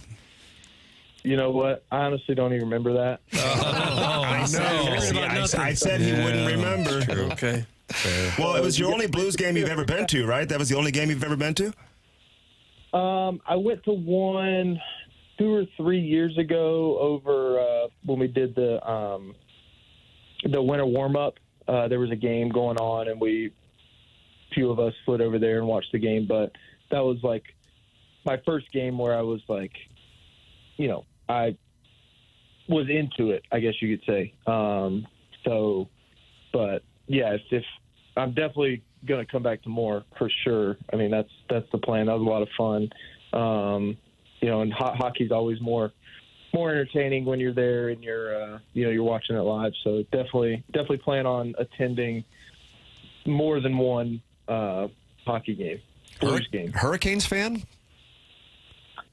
Not really. They don't have too many of them.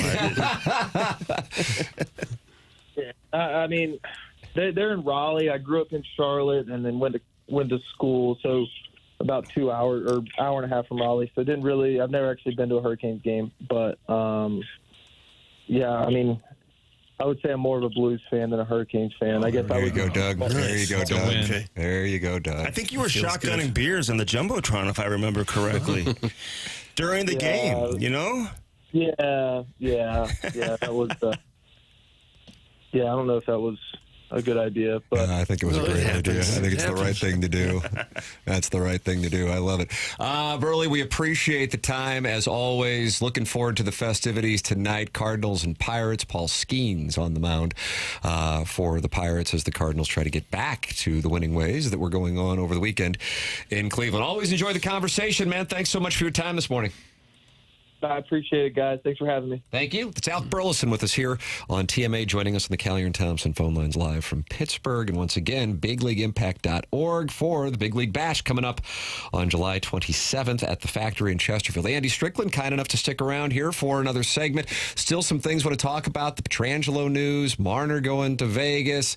What else could be in the mix for the Blues? Is Fox going to be in play? All of that coming your way. Andy Strickland with us here. It's TMA, presented to you by Brown and Crouppen on 101 ESPN.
Every pass, every check, every score. We're here for the fight. We want more. Fans in the stands, hear them roar. Blues anthem loud. TMA 101 ESPN, and Andy Strickland is in studio with us here. The people want to hear from you on a variety of topics. So, Doug, we're just going to go bang, bang, bang, bang, bang, bang, bang. Okay, all right. Foxa, what do you think?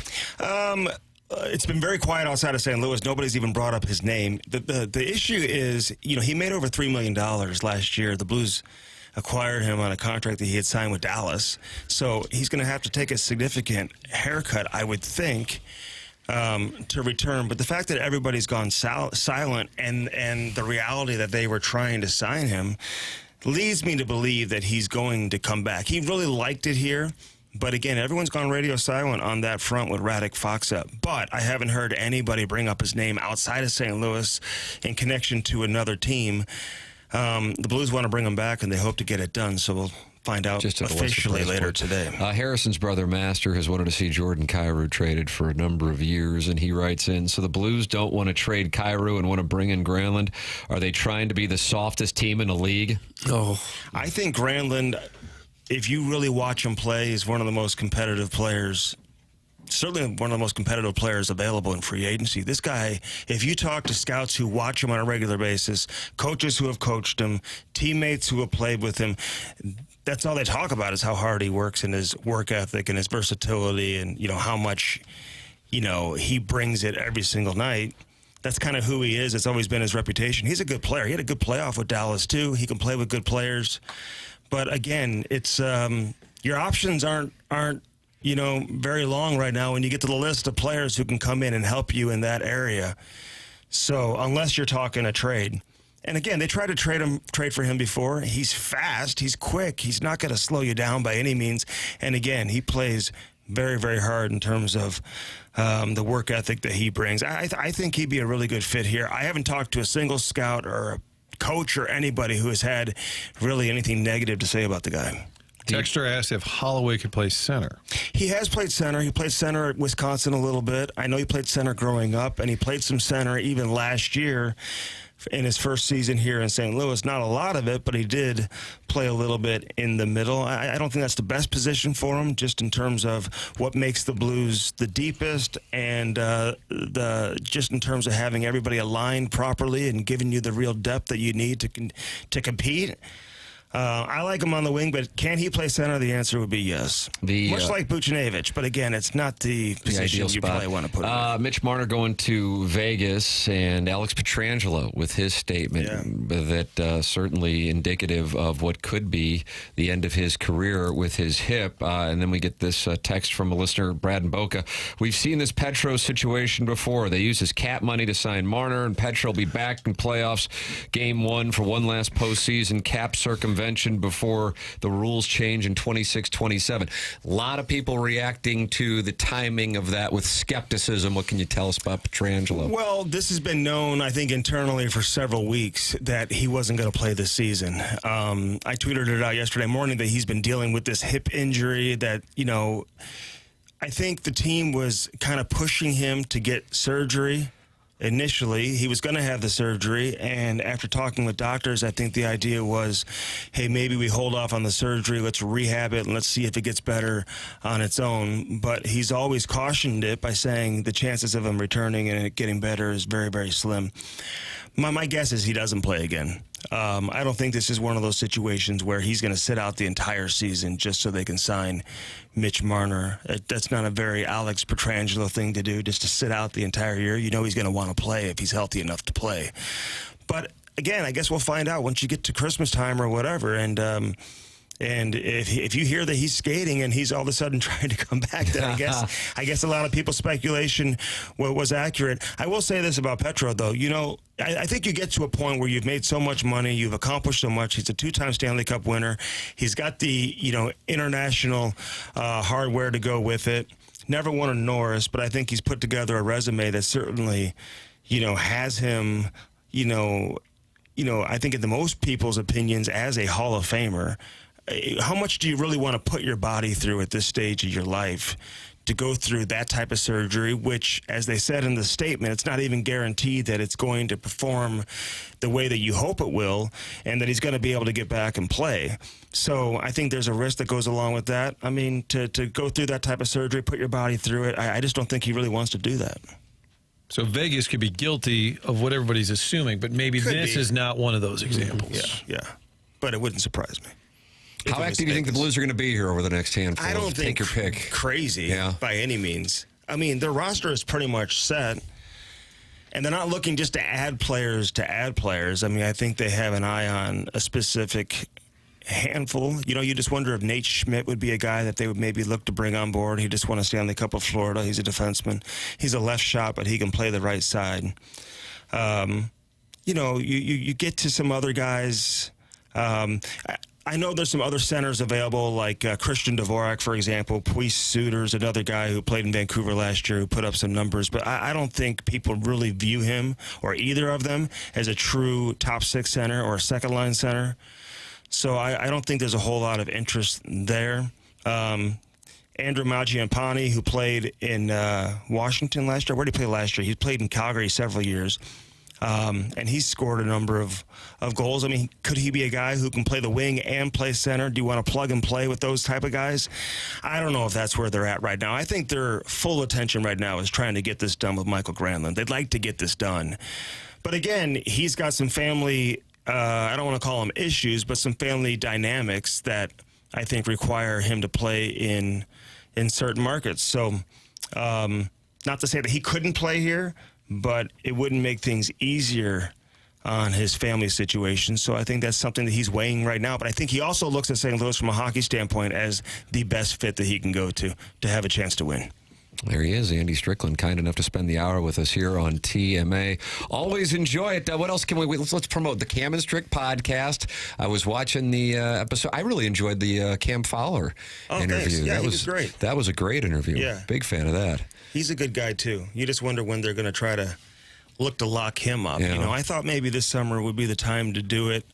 Like, his skating should always be there. He's 33, too. It's not like he's going to slow down anytime soon, but part of me thinks that maybe the team says, hey, let's watch him do it again. Maybe there's no rush to go get a contract extension done, but let's see how he looks coming into the season. But it wouldn't surprise me if they got it done this summer either. But I thought maybe that was going to be a little more of a priority come July 1st, but it doesn't sound like they're in any rush to get that done. But Fowler, again, you look at the Blues defense right now, like they're in pretty good shape too. I think they'd like to really add a guy to be able to to push and get to that next level come playoff time.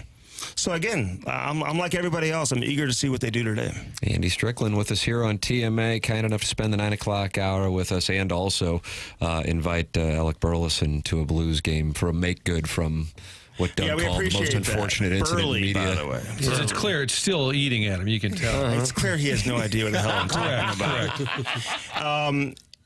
about. What else? Oh, yeah, Eddie Olczyk. We dropped that today on the chemistry. Oh, nice. Yeah. That's a big one. Yeah. That's a nice his hit. health? Great. Good. Yeah. He's man, you bring these broadcasters on. You can go run an errand when you ask a question. You know? I mean, we know. They know how to talk. So he was great, though. Andy Strickland with us here on TMA. Always great to have the conversation, get some perspective here, Andy. Appreciate it, man. Appreciate it. Thanks, guys. Take a break, come back with the 10 o'clock hour here on TMA 101 ESPN.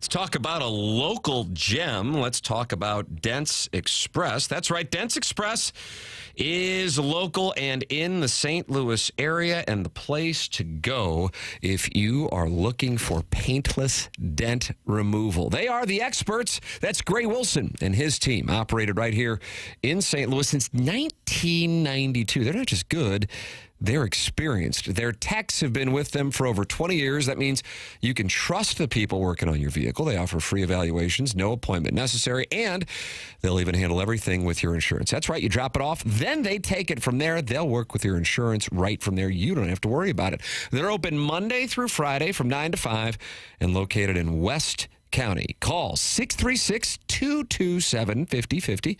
That's 636-227-5050. Or just swing by and tell Gray that I sent you their way. That's Dent Express, St. Louis's leader in hail damage repair.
This is Jackson with a Sports Center update brought to you by Saliga Heating and Cooling. Yesterday, the Denver Nuggets traded Michael Porter Jr. and an unprotected 2032 first-round pick to the Brooklyn Nets for forward Cam Johnson. Sources tell Shams Charania, so the former Missouri Tiger headed to Brooklyn. That was another Sports Center update brought to you by Saliga Heating and Cooling, a Daikin heating and air conditioning dealer.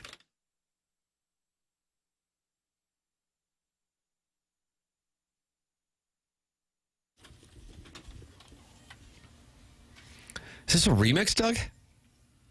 I don't know. I mean, because I hear Empire State of Mind, but then I hear Miley Mile. Jackson, what do we have going on? Are you doing mashups now and trying out your hand? Yeah, well, we just had DJ Burley Biscuits on. So I figured I'd have a little bit of a... This is a popular mashup at weddings.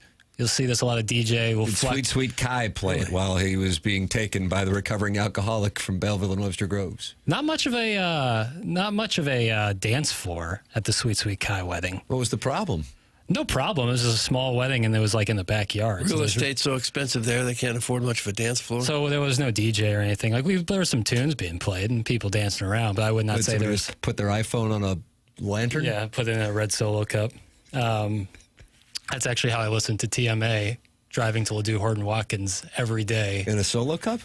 My radio on my 97 Pathfinder, blessed, was broken, and it would come out really staticky.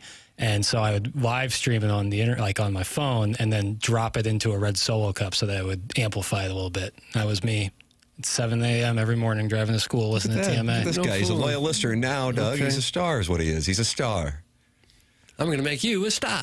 That was the same car I had where the trunk wouldn't stay open. So I would wedge it open with a ladies 3-wood. And if someone were to kick that 3-wood out of the way, that trunk might have sliced me in half. It weighed so much. I think most of us had a car like that at some point in the past. Oh, yeah. Not a lot of Ladue kids. It was keyed so bad on the side that a whole side of the car was rusting out so bad. Oh, it was brutal. Yeah, if I'm not mistaken, Herb wrote "Pale" with the keys on the side of your car. He wouldn't have the cojones. Wow, Herb gets called out. Jackson, we've been critical of the Texas Rangers' new ballpark. We think it might be a tribute to the Battlehawks home. But Kevin Brown of the Orioles broadcast shares that opinion. What do we have here? Yeah, this was the tweet, I believe, from Awful Announcing was that Kevin Brown let his intrusive thoughts out into the world when talking about Globe Life Stadium in Arlington, Texas. This is from the broadcast, for the Orioles broadcast yesterday. This place, you're right, it does genuinely look about as much like an airplane hangar as any ballpark. 0-2 for Josh Young. That was my comment on coming in, but I announced to the first word. Jim Palmer calls Globe Life Park an airplane hangar. But really, I'm kind of in Irvine, California. That's where they keep the blimps and all that, the Goodyear blimps. And that's what this place looks like a little bit. It's just a bigger version. You look up in the rafters here, there are so many of them. You half expect this to be the site of a future John Wick movie or some action film where the hero and the villain are racing across the beams, trying not to slip down to their doom. Basically. They did a nice wide shot during that, and it's so bad. It looks so bad. Well, it's an old ballpark, and they'll have a new one soon in Arlington. It's the roof that bothers you, that it's got a roof on it? It's lit like the dome. It's lit like the dome. The exterior, it looks like the Boeing factory here in town. Like it's just this like massive, ugly building. It doesn't have much character. I think the roof's not great. I think it all stinks. And the old place wasn't very old. Legit, like building like I'm gonna guess. I'm gonna put 93 out there, Doug. How's that sound to you? The ballpark at Arlington, 93. Martin, what do you think? Earlier than that? Camden Yards, right there. 92, 91. Nurse. I thought it was a nice stadium. We were there in 2011. Yeah, but you were thinking to yourself, wouldn't it be nice if the World Series was played at the Edward Jones Dome? And then it was when they played the Diamondbacks. Yeah. And these guys are Orioles announcers, so they're coming from Camden Yards, so they got a little more cachet. Opened in April of 1994. Oh, the ballparks at Arlington. And then through 2019, and then it lasted less than 20 years. They had to have another one. It's crazy. Of course, they print money down there in that Dallas area right now. This one does look a little generic. It looks awful. It looks like a Costco. Okay. Costco. I mean, look at it. It's ridiculous. Sounds like a super fun wedding you went to, Jackson. That's from Mr. Siders. It was incredibly fun. You're not taking any of that guff. Yeah, I've taken enough guff about this wedding. It was like legit as nice of a wedding as I've ever been to in my life. Was it? But the dance floor was small. Yeah, it was gorgeous. Like it was like we were like in the middle of like a painting, and people were like, "Ah, loser." You guys couldn't play shout, so must have been a terrible wedding. Oh, I like shout. Oh, Mr. Siders gets the Scottie Pippen, Patrick Ewing treatment. Well, I love shout too. I love a dance floor, but this is not. It was not the circumstance. You showed us a photo. It looked unbelievable. majestic. Did it not? Yeah. So I don't care. I had a great time. Tim Quamain Vayukis wants to know why I'm still here. And then I noticed Monday at 10:01, he said, it's 10:01. Why is Martin still there? Today, 10:09, time to go. Well, we had the segment with Andy, and then you stuck around. Goodbye. Yeah, It was more of an Andy goodbye. Right. Andy gets his own goodbye. Martin gets his own goodbye. Is that an Irish goodbye? I think Irish goodbye is when you just bolt like the wind. Sometimes you have to do it. Sometimes you have to. Did you do that from Cape Cod because they didn't play shout? But like sometimes it's like there's going to be like 100 people that you're going to have to say goodbye to, and it's like I just want to go. And family events. Yeah, sometimes it's like you send it if there's a big group text. Hey, had to bolt out of there. Sorry. It's an Irish exit, right? Right. That's what they would say. That's offensive. It is really offensive. First the potato famine. Now that Martin is going to go have his Irish goodbye right now. Screw you guys. He's out. Send your emails in. We're giving away Adam Sandler tickets. Somebody privately reached out to me with this, Doug. Hi, I heard to email in for tickets to the show in October. Is there anything else I need to do? Be cool to take my daughter. We all watch his movies together. My response would be similar to Mike Francesa when asked. That's not how you're going to get my vote. No. I have no heart. I have no empathy. I think I'm a sociopath, according to my therapist. So that's not going to work on me, but it might work on Doug, Chairman Kurt, and Jackson. Could. Just email it, though, to the morning after at InsideSTL.com as opposed to my personal email. We are giving away tickets for Adam Sandler now for the Design, Air, Heating, and Cooling email of the day today. You can find out more information about that show October 17th at Enterprise Center at 101ESPN.com. We'll come back with more of the 10 o'clock hour here on TMA 101 ESPN.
Adele, Kanye. I don't think 2008's live. 2005 is live. I'll say 2006. Give me 2007 and 2005. Estelle. Not Adele. Estelle. And I don't have this. Is the version without? Doug has the years. 2007. Yes. Probably actually is. I It probably don't know. is. I just made that up. Same year as graduation. It's the first song ever where a woman raves about just meeting a 5'7" guy. It's a song that many of us in what we call now the community hold near and dear to our hearts. She was Have you in heard the that Estelle Jockey's song? Room? I think she was. She was over at Fairmont. Doug, this is the 10 o'clock hour, and we got the Design Air Heating and Cooling email of the day, in which somebody's going to win tickets to Adam Sandler for winning the Design Air Heating and Cooling email of the day, the morning after at InsideSTL.com. That shows Friday, October 17th at Enterprise Center. You can learn more at 101ESPN.com and the 101 ESPN mobile app. What can you tell us about Design Air Heating and Cooling? Well, it's where you go if your air conditioner's not going to work. You know, we've had hot weather already. We're going to get more of it. You got to make sure that air conditioner is cranking it out. And when it comes to cooling and heating, you got to trust the name that's been around longer than all of us. That would be, of course, Design Air Heating and Cooling, proudly serving the area since 1904. They're not just another HVAC company. They happen to be the longest-running sponsor on this here show on TMA, and that loyalty says a lot to us. Seth Goldcamp is the guy in charge, a name you can trust, leading a team that truly values integrity. At Design Air, they believe in honest work. You will never be sold something you don't need. Whether you're dealing with the St. Louis cold or the oppressive summer heat, they have got your back with dependable service and no-pressure solutions. Visit DesignAirService.com and schedule your service today. Design Air, comfort you can count on since 1904, and the home of the handsome repairman. Ask for Larry, the Silver Fox. Yeah, he's the one that you want if you want the Silver Fox. It's Larry, so save that in your phone. Katie Wood with the story on the Cardinals and the month of July, a pivotal month for the organization, both on the field and in the front office. She answers the question as far as decisions that will go into the deadline coming up at the end of the month. Those are John Mozeliak's. She writes, it's highly unlikely Mozeliak would sign off on a trade that has significant ramifications for next season and beyond without heavy input from his successor. But the likelihood of the Cardinals agreeing to a trade of that magnitude in the first place is also unlikely.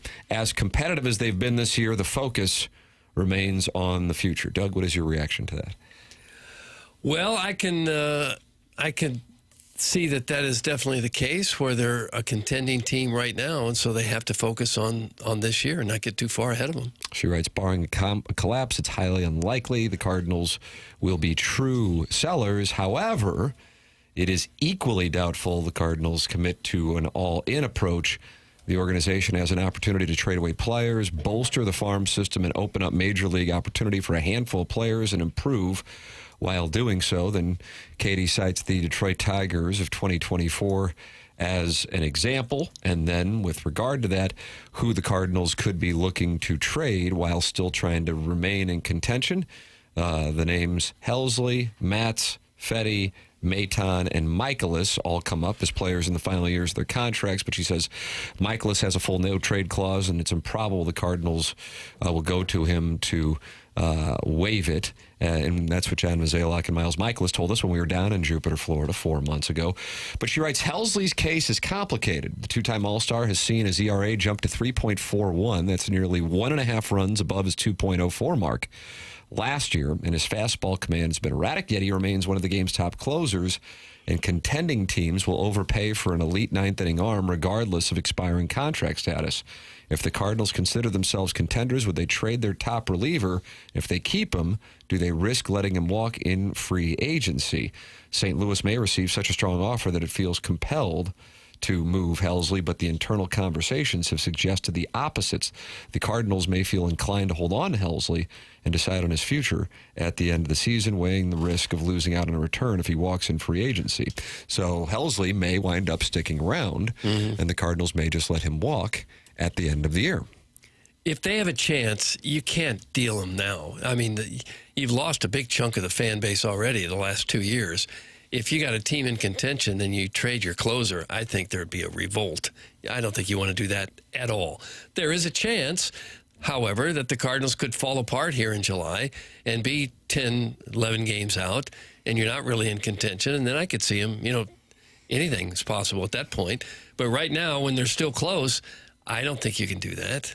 Fun facts for no one tell. As far as being 10, 11 games out of a playoff spot, that would be the Pittsburgh Pirates and the Washington Nationals. They're both 11 games out of the National League wild card, and they are both 14 games under 500. And since the Cardinals are 12 games under 500, mathematically, they would literally have to lose every single game in the month of July to get to the point of being 14 games out. And that's where you get into a spot of the 3 wild cards challenging front offices on how they handle the deadline, because with the exception of the Marlins, Pirates, Nationals, and Rockies, no team in the National League is more than 8 games out of a playoff spot.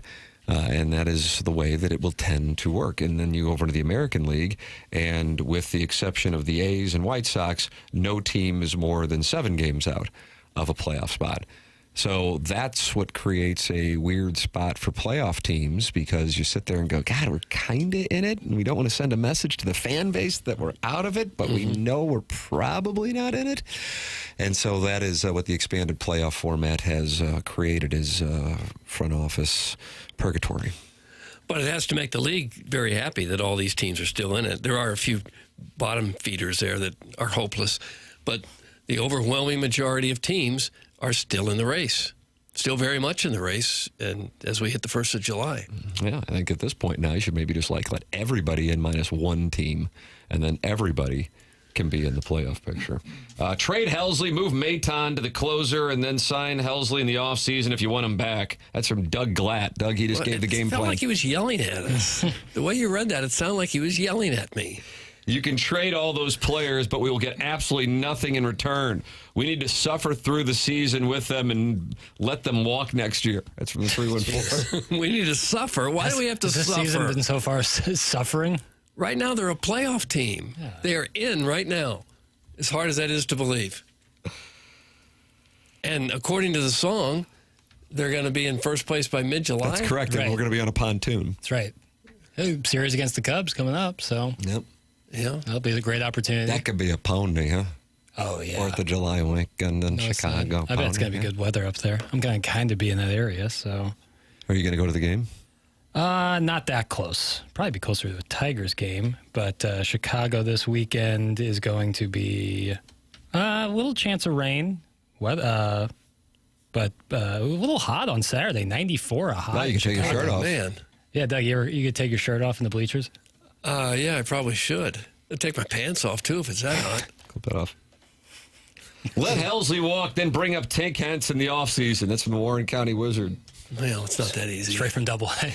He's injured, too, isn't he? Why don't they push the damn deadline back about 2 weeks? That's from Beer Cats. Yeah, they could do that. I don't know what the answer to that is, why they don't. Seems like they should. Yeah, considering that a number of teams are sitting there going, well, we're only 4 games out, but yeah, it's unlikely. With 2 months you left look of at the season. and then here in St. Louis, I mean, 2 of the least likely teams won the World Series, at least from a record standpoint with where they were at the deadline.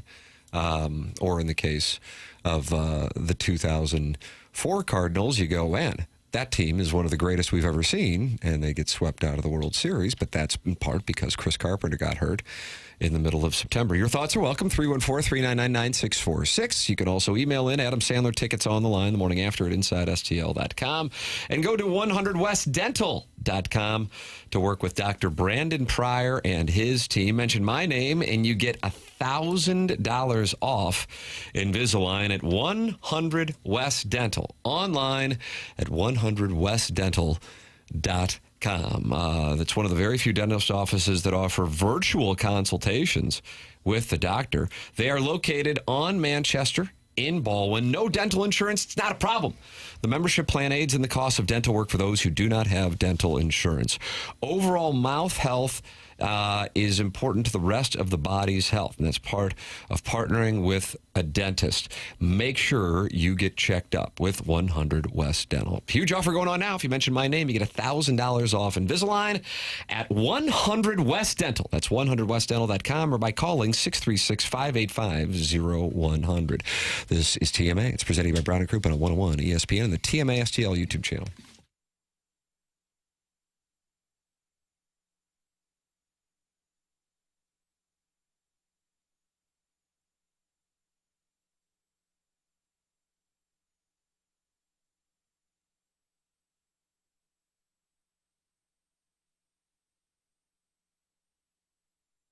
Michael's Flooring's been family and locally owned for over 30 years. Michael takes pride in helping and making sure that his employees are happy and make a great living. That's the reason that he's been continuing to grow over the last 31 years. Employees love working for him as they feel like family, and he makes sure they are taken care of. And this then rubs off to the families buying the product as they know they have the best interest of the buyers at heart. They have it all. Carpet's awesome, and it's back in style. They have so many varieties of all flooring, and have 3 easy-to-get-to locations in St. Louis. They're in Creve Coeur, Darden Prairie, and St. Peters. Come see why people are loving getting floored by Michael. Make sure you visit igotfloored.com. Michael's passion is flooring, and when you order from him, he wants you to have the best experience for the best price. Go online, and right now you can get 3 samples free from Proximity Mills. It's Michael's Flooring online at igotfloored.com. 3 easy-to-get-to locations in St. Louis and Creve Coeur, Darden Prairie, and St. Peters. Come see why people are loving getting floored by Michael, and make sure you visit igotfloored.com.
Welcome back, TMA. Breaking Blues news.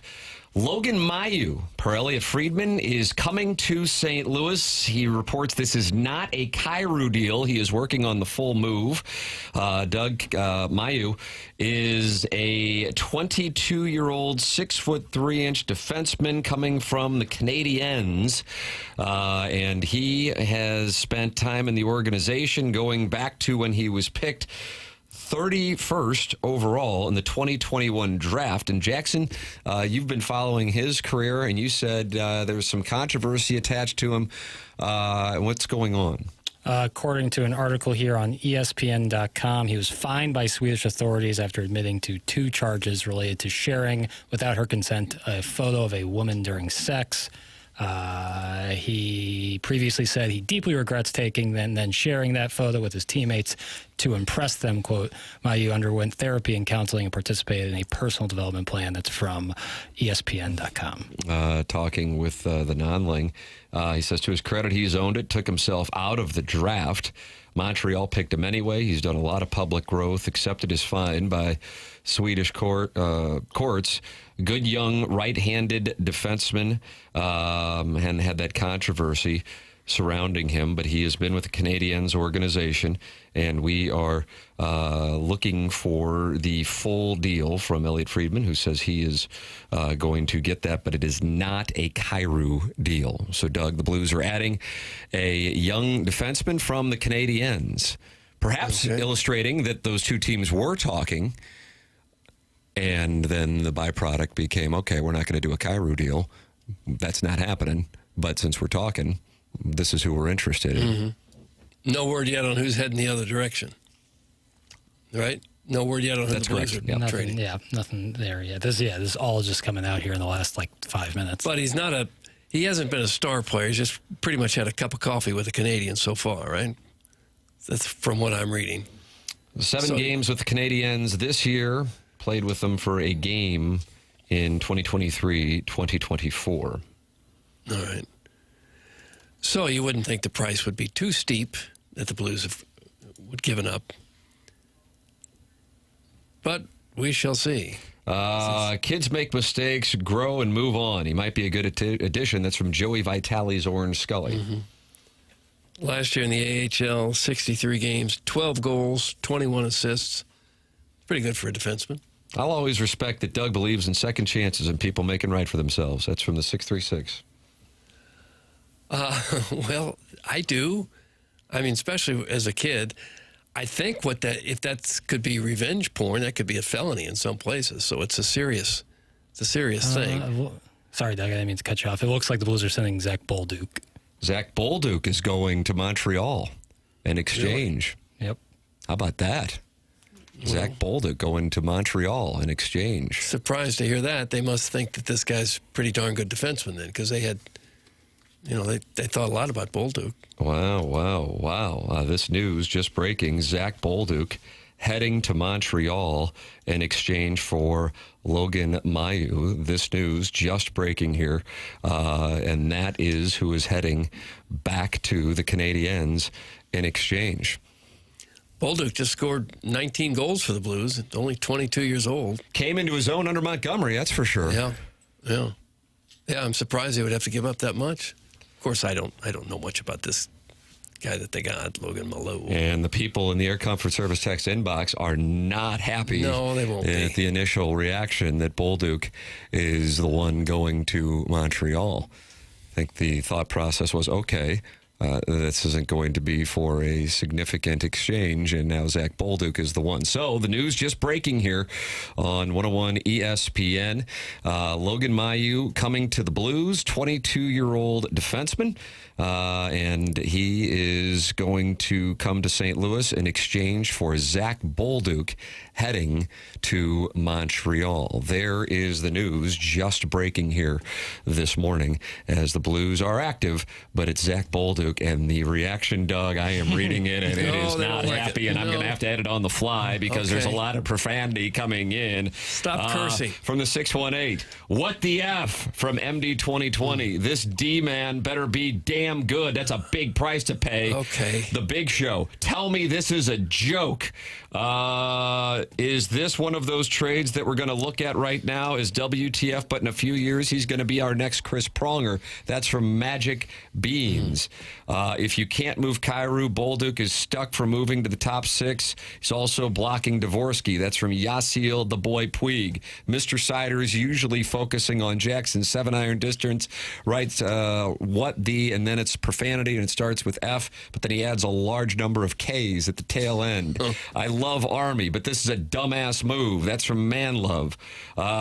In Army we trust, it's hard sometimes. That's from the Salty Bald Dad from Caseyville. From Cold Meatloaf, definitely not a fan of sending Bolduc out. I feel like it's a big mistake. So, Doug, so far the review's not positive to this move that just broke here in a matter of how the many last of these 5 minutes. people who don't like the Worst trade ever by the Blues? Yeah. That is from the 314. How many of them have any idea who Logan Malo is and what his potential is? They have no idea.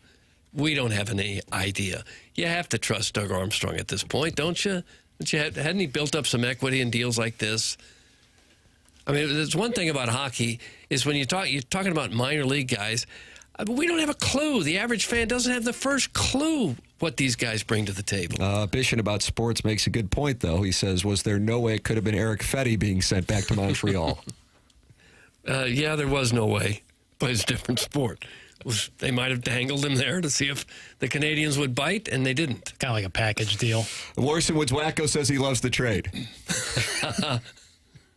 Nothing like the fat sitting on their couch thinking they're better than Army. Tale as old as time. That's from the president of Special Projects. Yeah, you just don't know. Unlike basketball and football, where we see these guys in college and we kind of know what you're getting, it's not that way in hockey. They're coming from all over the world, and they play in minor leagues that we never watch, we never see. We don't know who's good in the minors and who isn't. This guy was just named to the top all-prospects team in the AHL this last year for the way he played. He had 12 goals as a defenseman. He's a big guy. He's a young guy. He's a first-round pick. Obviously, there's some value there. It would be a good zag if I got really into like minor league hockey, like the AHL. Like instead of watching the NHL, I was like, I don't watch the Blues, but I'm really into like Russian league hockey or something. To the point where you know everything about the London Knights. Yeah. I love all these Hoosiers bitching about a 6'3" right shot all-star AHL D-man and they've never watched. LOL, and that comes from former Blues goalie and Stanley Cup champion Daddy Padre. Yeah, I think we have to respect Doug Armstrong more to know that he's not going to give up a promising young player like Bolduc and not get something of value in return. You have to give him that much credit, right? Tell these mouth-breathing losers to shut up. If they have no idea who the kid is we're getting, they have no idea about hockey in general. That's from Beer Cats. The non-ling texting me that he's shocked that Bolduc is in the deal.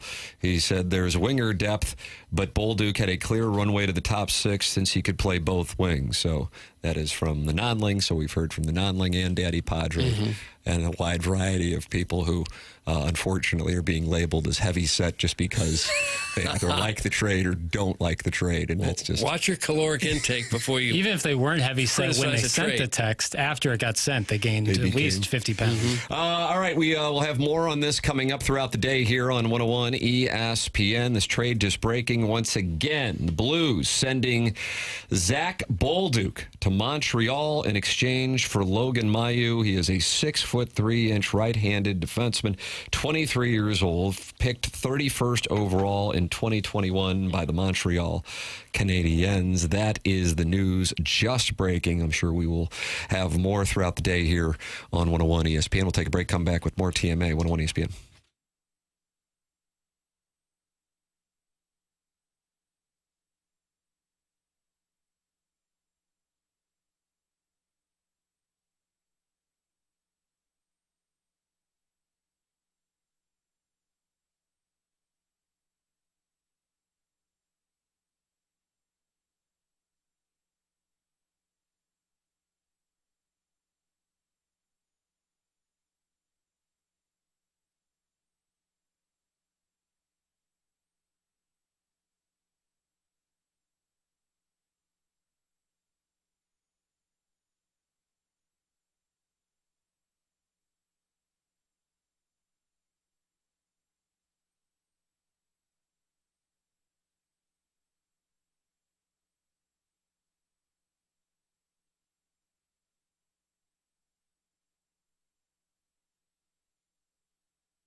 This is Action Jackson with a Sports Center update driven by Johnny Londoff Chevrolet and Johnny Londoff Autoplex. This just in, the Blues have made a trade. They are sending Zach Bolduc to Montreal, and they received defenseman Logan Mailloux. This just in the last 15 minutes or so.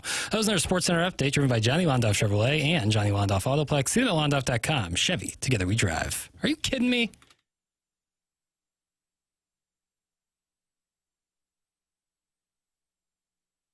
Welcome back to TMA 101 ESPN. Jeremy Rutherford on the trade, writing the following. The Blues are getting a good young defenseman in Logan Mailloux, but at the cost of a good young forward. The Blues have depth on the wing, but this would indicate to me that they have a forward in mind in free agency. That is Jeremy Rutherford's read that this move may be setting up another move. So keep an eye on that. Doug, if you want to go back to, was it June or was it July of 2018? Take yourself back. What were you doing? I don't know what I did last week. You got to do show prep, man. You got to start doing some June or show July prep. of 2018. What was I doing? You were getting excited about Ryan O'Reilly. Oh, was I? I guess I probably was, come to think of it. And people were buzzing because out of nowhere, after there was some despondence, all of a sudden, it was like the baptism scene in The Godfather. Pop, pop, pop, pop, pop. And the next thing you know, you got a whole new roster, just like that, and you didn't even see it coming. Okay, no. This Doug Armstrong will Don Corleone your ass. So that's what Jeremy Rutherford thinks. He thinks this might be setting up another move. Looking forward to what takes place today. That's the way that he tends to work. The 314 says JR is on the same page as him. Okay. All right. Army's planning fireworks for the 4th of July. How about that? It's from the 314. Now people like it. How come we're not talking about Damian Lillard? That's from producer Joe's Ask Him. It's because the Blues just made trade Zach Bolduc going to the Canadiens. Jackson thinks we should be talking Dame time. Doug, the Bucks have let him go. Logan Mailloux coming to the Blues. And now the thought process for many in the text inbox, because Jeremy Rutherford said it, is that this is the first step of multiple moves.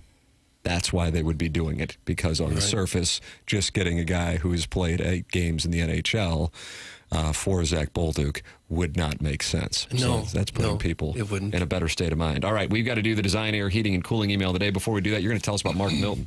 Yeah, he can help you out with any kind of tax problems you might have. And he told me once that you'd be surprised how many people just don't file taxes at all, thinking that the IRS will never catch me. And then, sure enough, 4 or 5 years later, they come knocking at your door. And then you've got real problems. Well, if you've fallen into that kind of trap, Mark Milton is the guy you need to help get you out. He will take on the godforsaken tax man for you. Maybe you've got years of unfiled returns or bank levies or wage garnishments keeping you up at night, or maybe you're facing IRS criminal investigation at this point. If so, you got a serious issue, and you should contact STL tax lawyer Mark Milton at stltaxlawyer.com. Mark Milton and stltaxlawyer.com provide a local and holistic approach to tax resolution. Mark started his legal career with the Department of Justice Tax Division in Washington, D.C., where he represented the IRS in tax cases around the country. And while there, he received the DOJ's Outstanding Trial Attorney Award. So that means he is simply one of the best in the country at what he does. Mark now helps individuals and small businesses right here in St. Louis solve their tax problems. So any kind of IRS issue, contact Mark Milton at stltaxlawyer.com today, and you'll be saying, nope, I'm not guilty, I'm with Milty. Remember, the choice of a lawyer is an important decision and should not be based solely on advertisements. Time for the design, air, heating, and cooling email of the day, and the prize of Adam Sandler tickets. Doug, here you go. All right. Polanco has more hits than Matt Holliday and .297 batting average versus .299. Nice show prep. That's from Dan Beal. He's not as good as Matt Holliday was. He didn't have the power that Holliday had, so let's not compare the two. Good morning, gentlemen, especially you, Tim. My love for the TMA, parentheses Tim, is a new love. But the passion burns hot. Hotter than the rug burn that Doug gets from wearing his muscle daddy shorts on a hot summer day while mowing the lawn. I've only been listening for about 6 months, but since then, I've only missed a few programs. Tim was out on those days, so did I really miss much? I heard the drop kick. God. I kid. I love me some Jackie Papers, Martin, for Fox's own Doug Vaughn, and even you, Chairman. Speaking of Chairman Kurt, how lucky are you to breathe the same air as Tim on a daily basis? If only. Yes, I am from St. Charles. But my home has modern amenities, such as air conditioning and even indoor restrooms. Yes, I said restrooms, as in more than one. Suck it, Clayton. This isn't the Wentzville territories. We have standards in St. Chuck. Just ask Erin, who has her nipples pierced. Anyway, have a good day, gentlemen. I'll be waiting for another 7 o'clock in St. Louis. You're listening to TMA as heard on the YouTubes. That's from the semi-sophisticated St. Charles resident. Semi-sophisticated St. Charles resident. He's new. Doug, this email comes from Brittany. Okay. Kevin Miller? I don't think so, actually. Down to business. Number 1, Jackson, why doesn't St. Louis have a professional women's league team of any kind? Number 2, Tim, you are handsome. Did you register your score? And do you have a handicap now? Yes, I do. And Chairman Kurt, did you post that number with that even on the front? I guess the score wound up being a little higher. I did not. Oh, Doug. Bagger season. Mm-hmm. Chairman, what was it like golfing in Tim's presence? Well, I led you to an even on the front. My Cardinals' next championship core includes Burley and my friend Donnie Baseball. Cards 12 and 28. We will get it straightened out. Let's go. Number 5, Doug, you are so cute when you're mad. Thanks, boys. Hugs and kisses from the trailer stepdads. That's Salty Bald Dad. And his name is Brittany, though. Salty Bald Dad Brittany. We're not going to kink shame. No. Well, I do at times. No. Guys, and finally, so I was listening to Doug, St. Louis's most beautiful people who paid to be on the list and also sponsored its segment. And the other morning and heard one of the recently divorced contestants say something about a local watering hole. So naturally, I made the mistake of walking in last night. What the hell's going on? It's like if Bumble joined a union and spent all its money on Coke and cheese curds. I opened the door and got smacked in the face with whatever cologne smells like financial advisor on probation. They're financial advisors on probation. Is that an SEC violation? I haven't made sense of a sentence yet. This place was wall-to-wall Trevor's. What's Trevor's, Jackson? That's like a Chad. Yeah, but a certain type of Chad. Wearing backwards hats, Melville South knitted belts, 2.5-inch inseam shorts, and chain-dipping zins.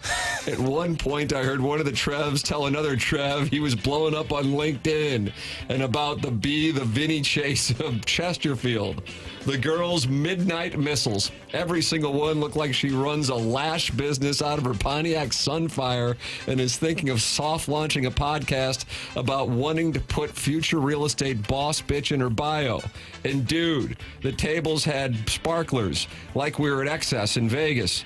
Not in St. Louis with a pothole the size of a Nissan Sentra and a boarded up storage unit housing downtown. I chatted up the DJ who was from Boise. He said he knew St. Louis was going to be dope when he flew into Lambert and saw a 12-foot statue of Chuck Berry being polished in the terminal, but no working escalators. Anyways, I was in and out in under 12 minutes, decided to head back to Soulard. I needed to get a parking spot for my boy's bachelor party in November. Doug, that's from Dalton, and that's what we have for the Design, Air, Heating, and Cooling email today. I kind of like the salty bald dad Brittany. That's who I'm voting for. I like Dalton. I like the salty bald dad. I'll go salty bald dad / nice. Brittany. Congratulations. You have won the Design, Air, Heating, and Cooling email today, and you are going to see Adam Sandler October 17th, Friday at Enterprise Center. More on the Logan Mailloux, Zach Bolduc trade coming up here in a matter of moments with BK and Ferrario. Time for us to go. Bye.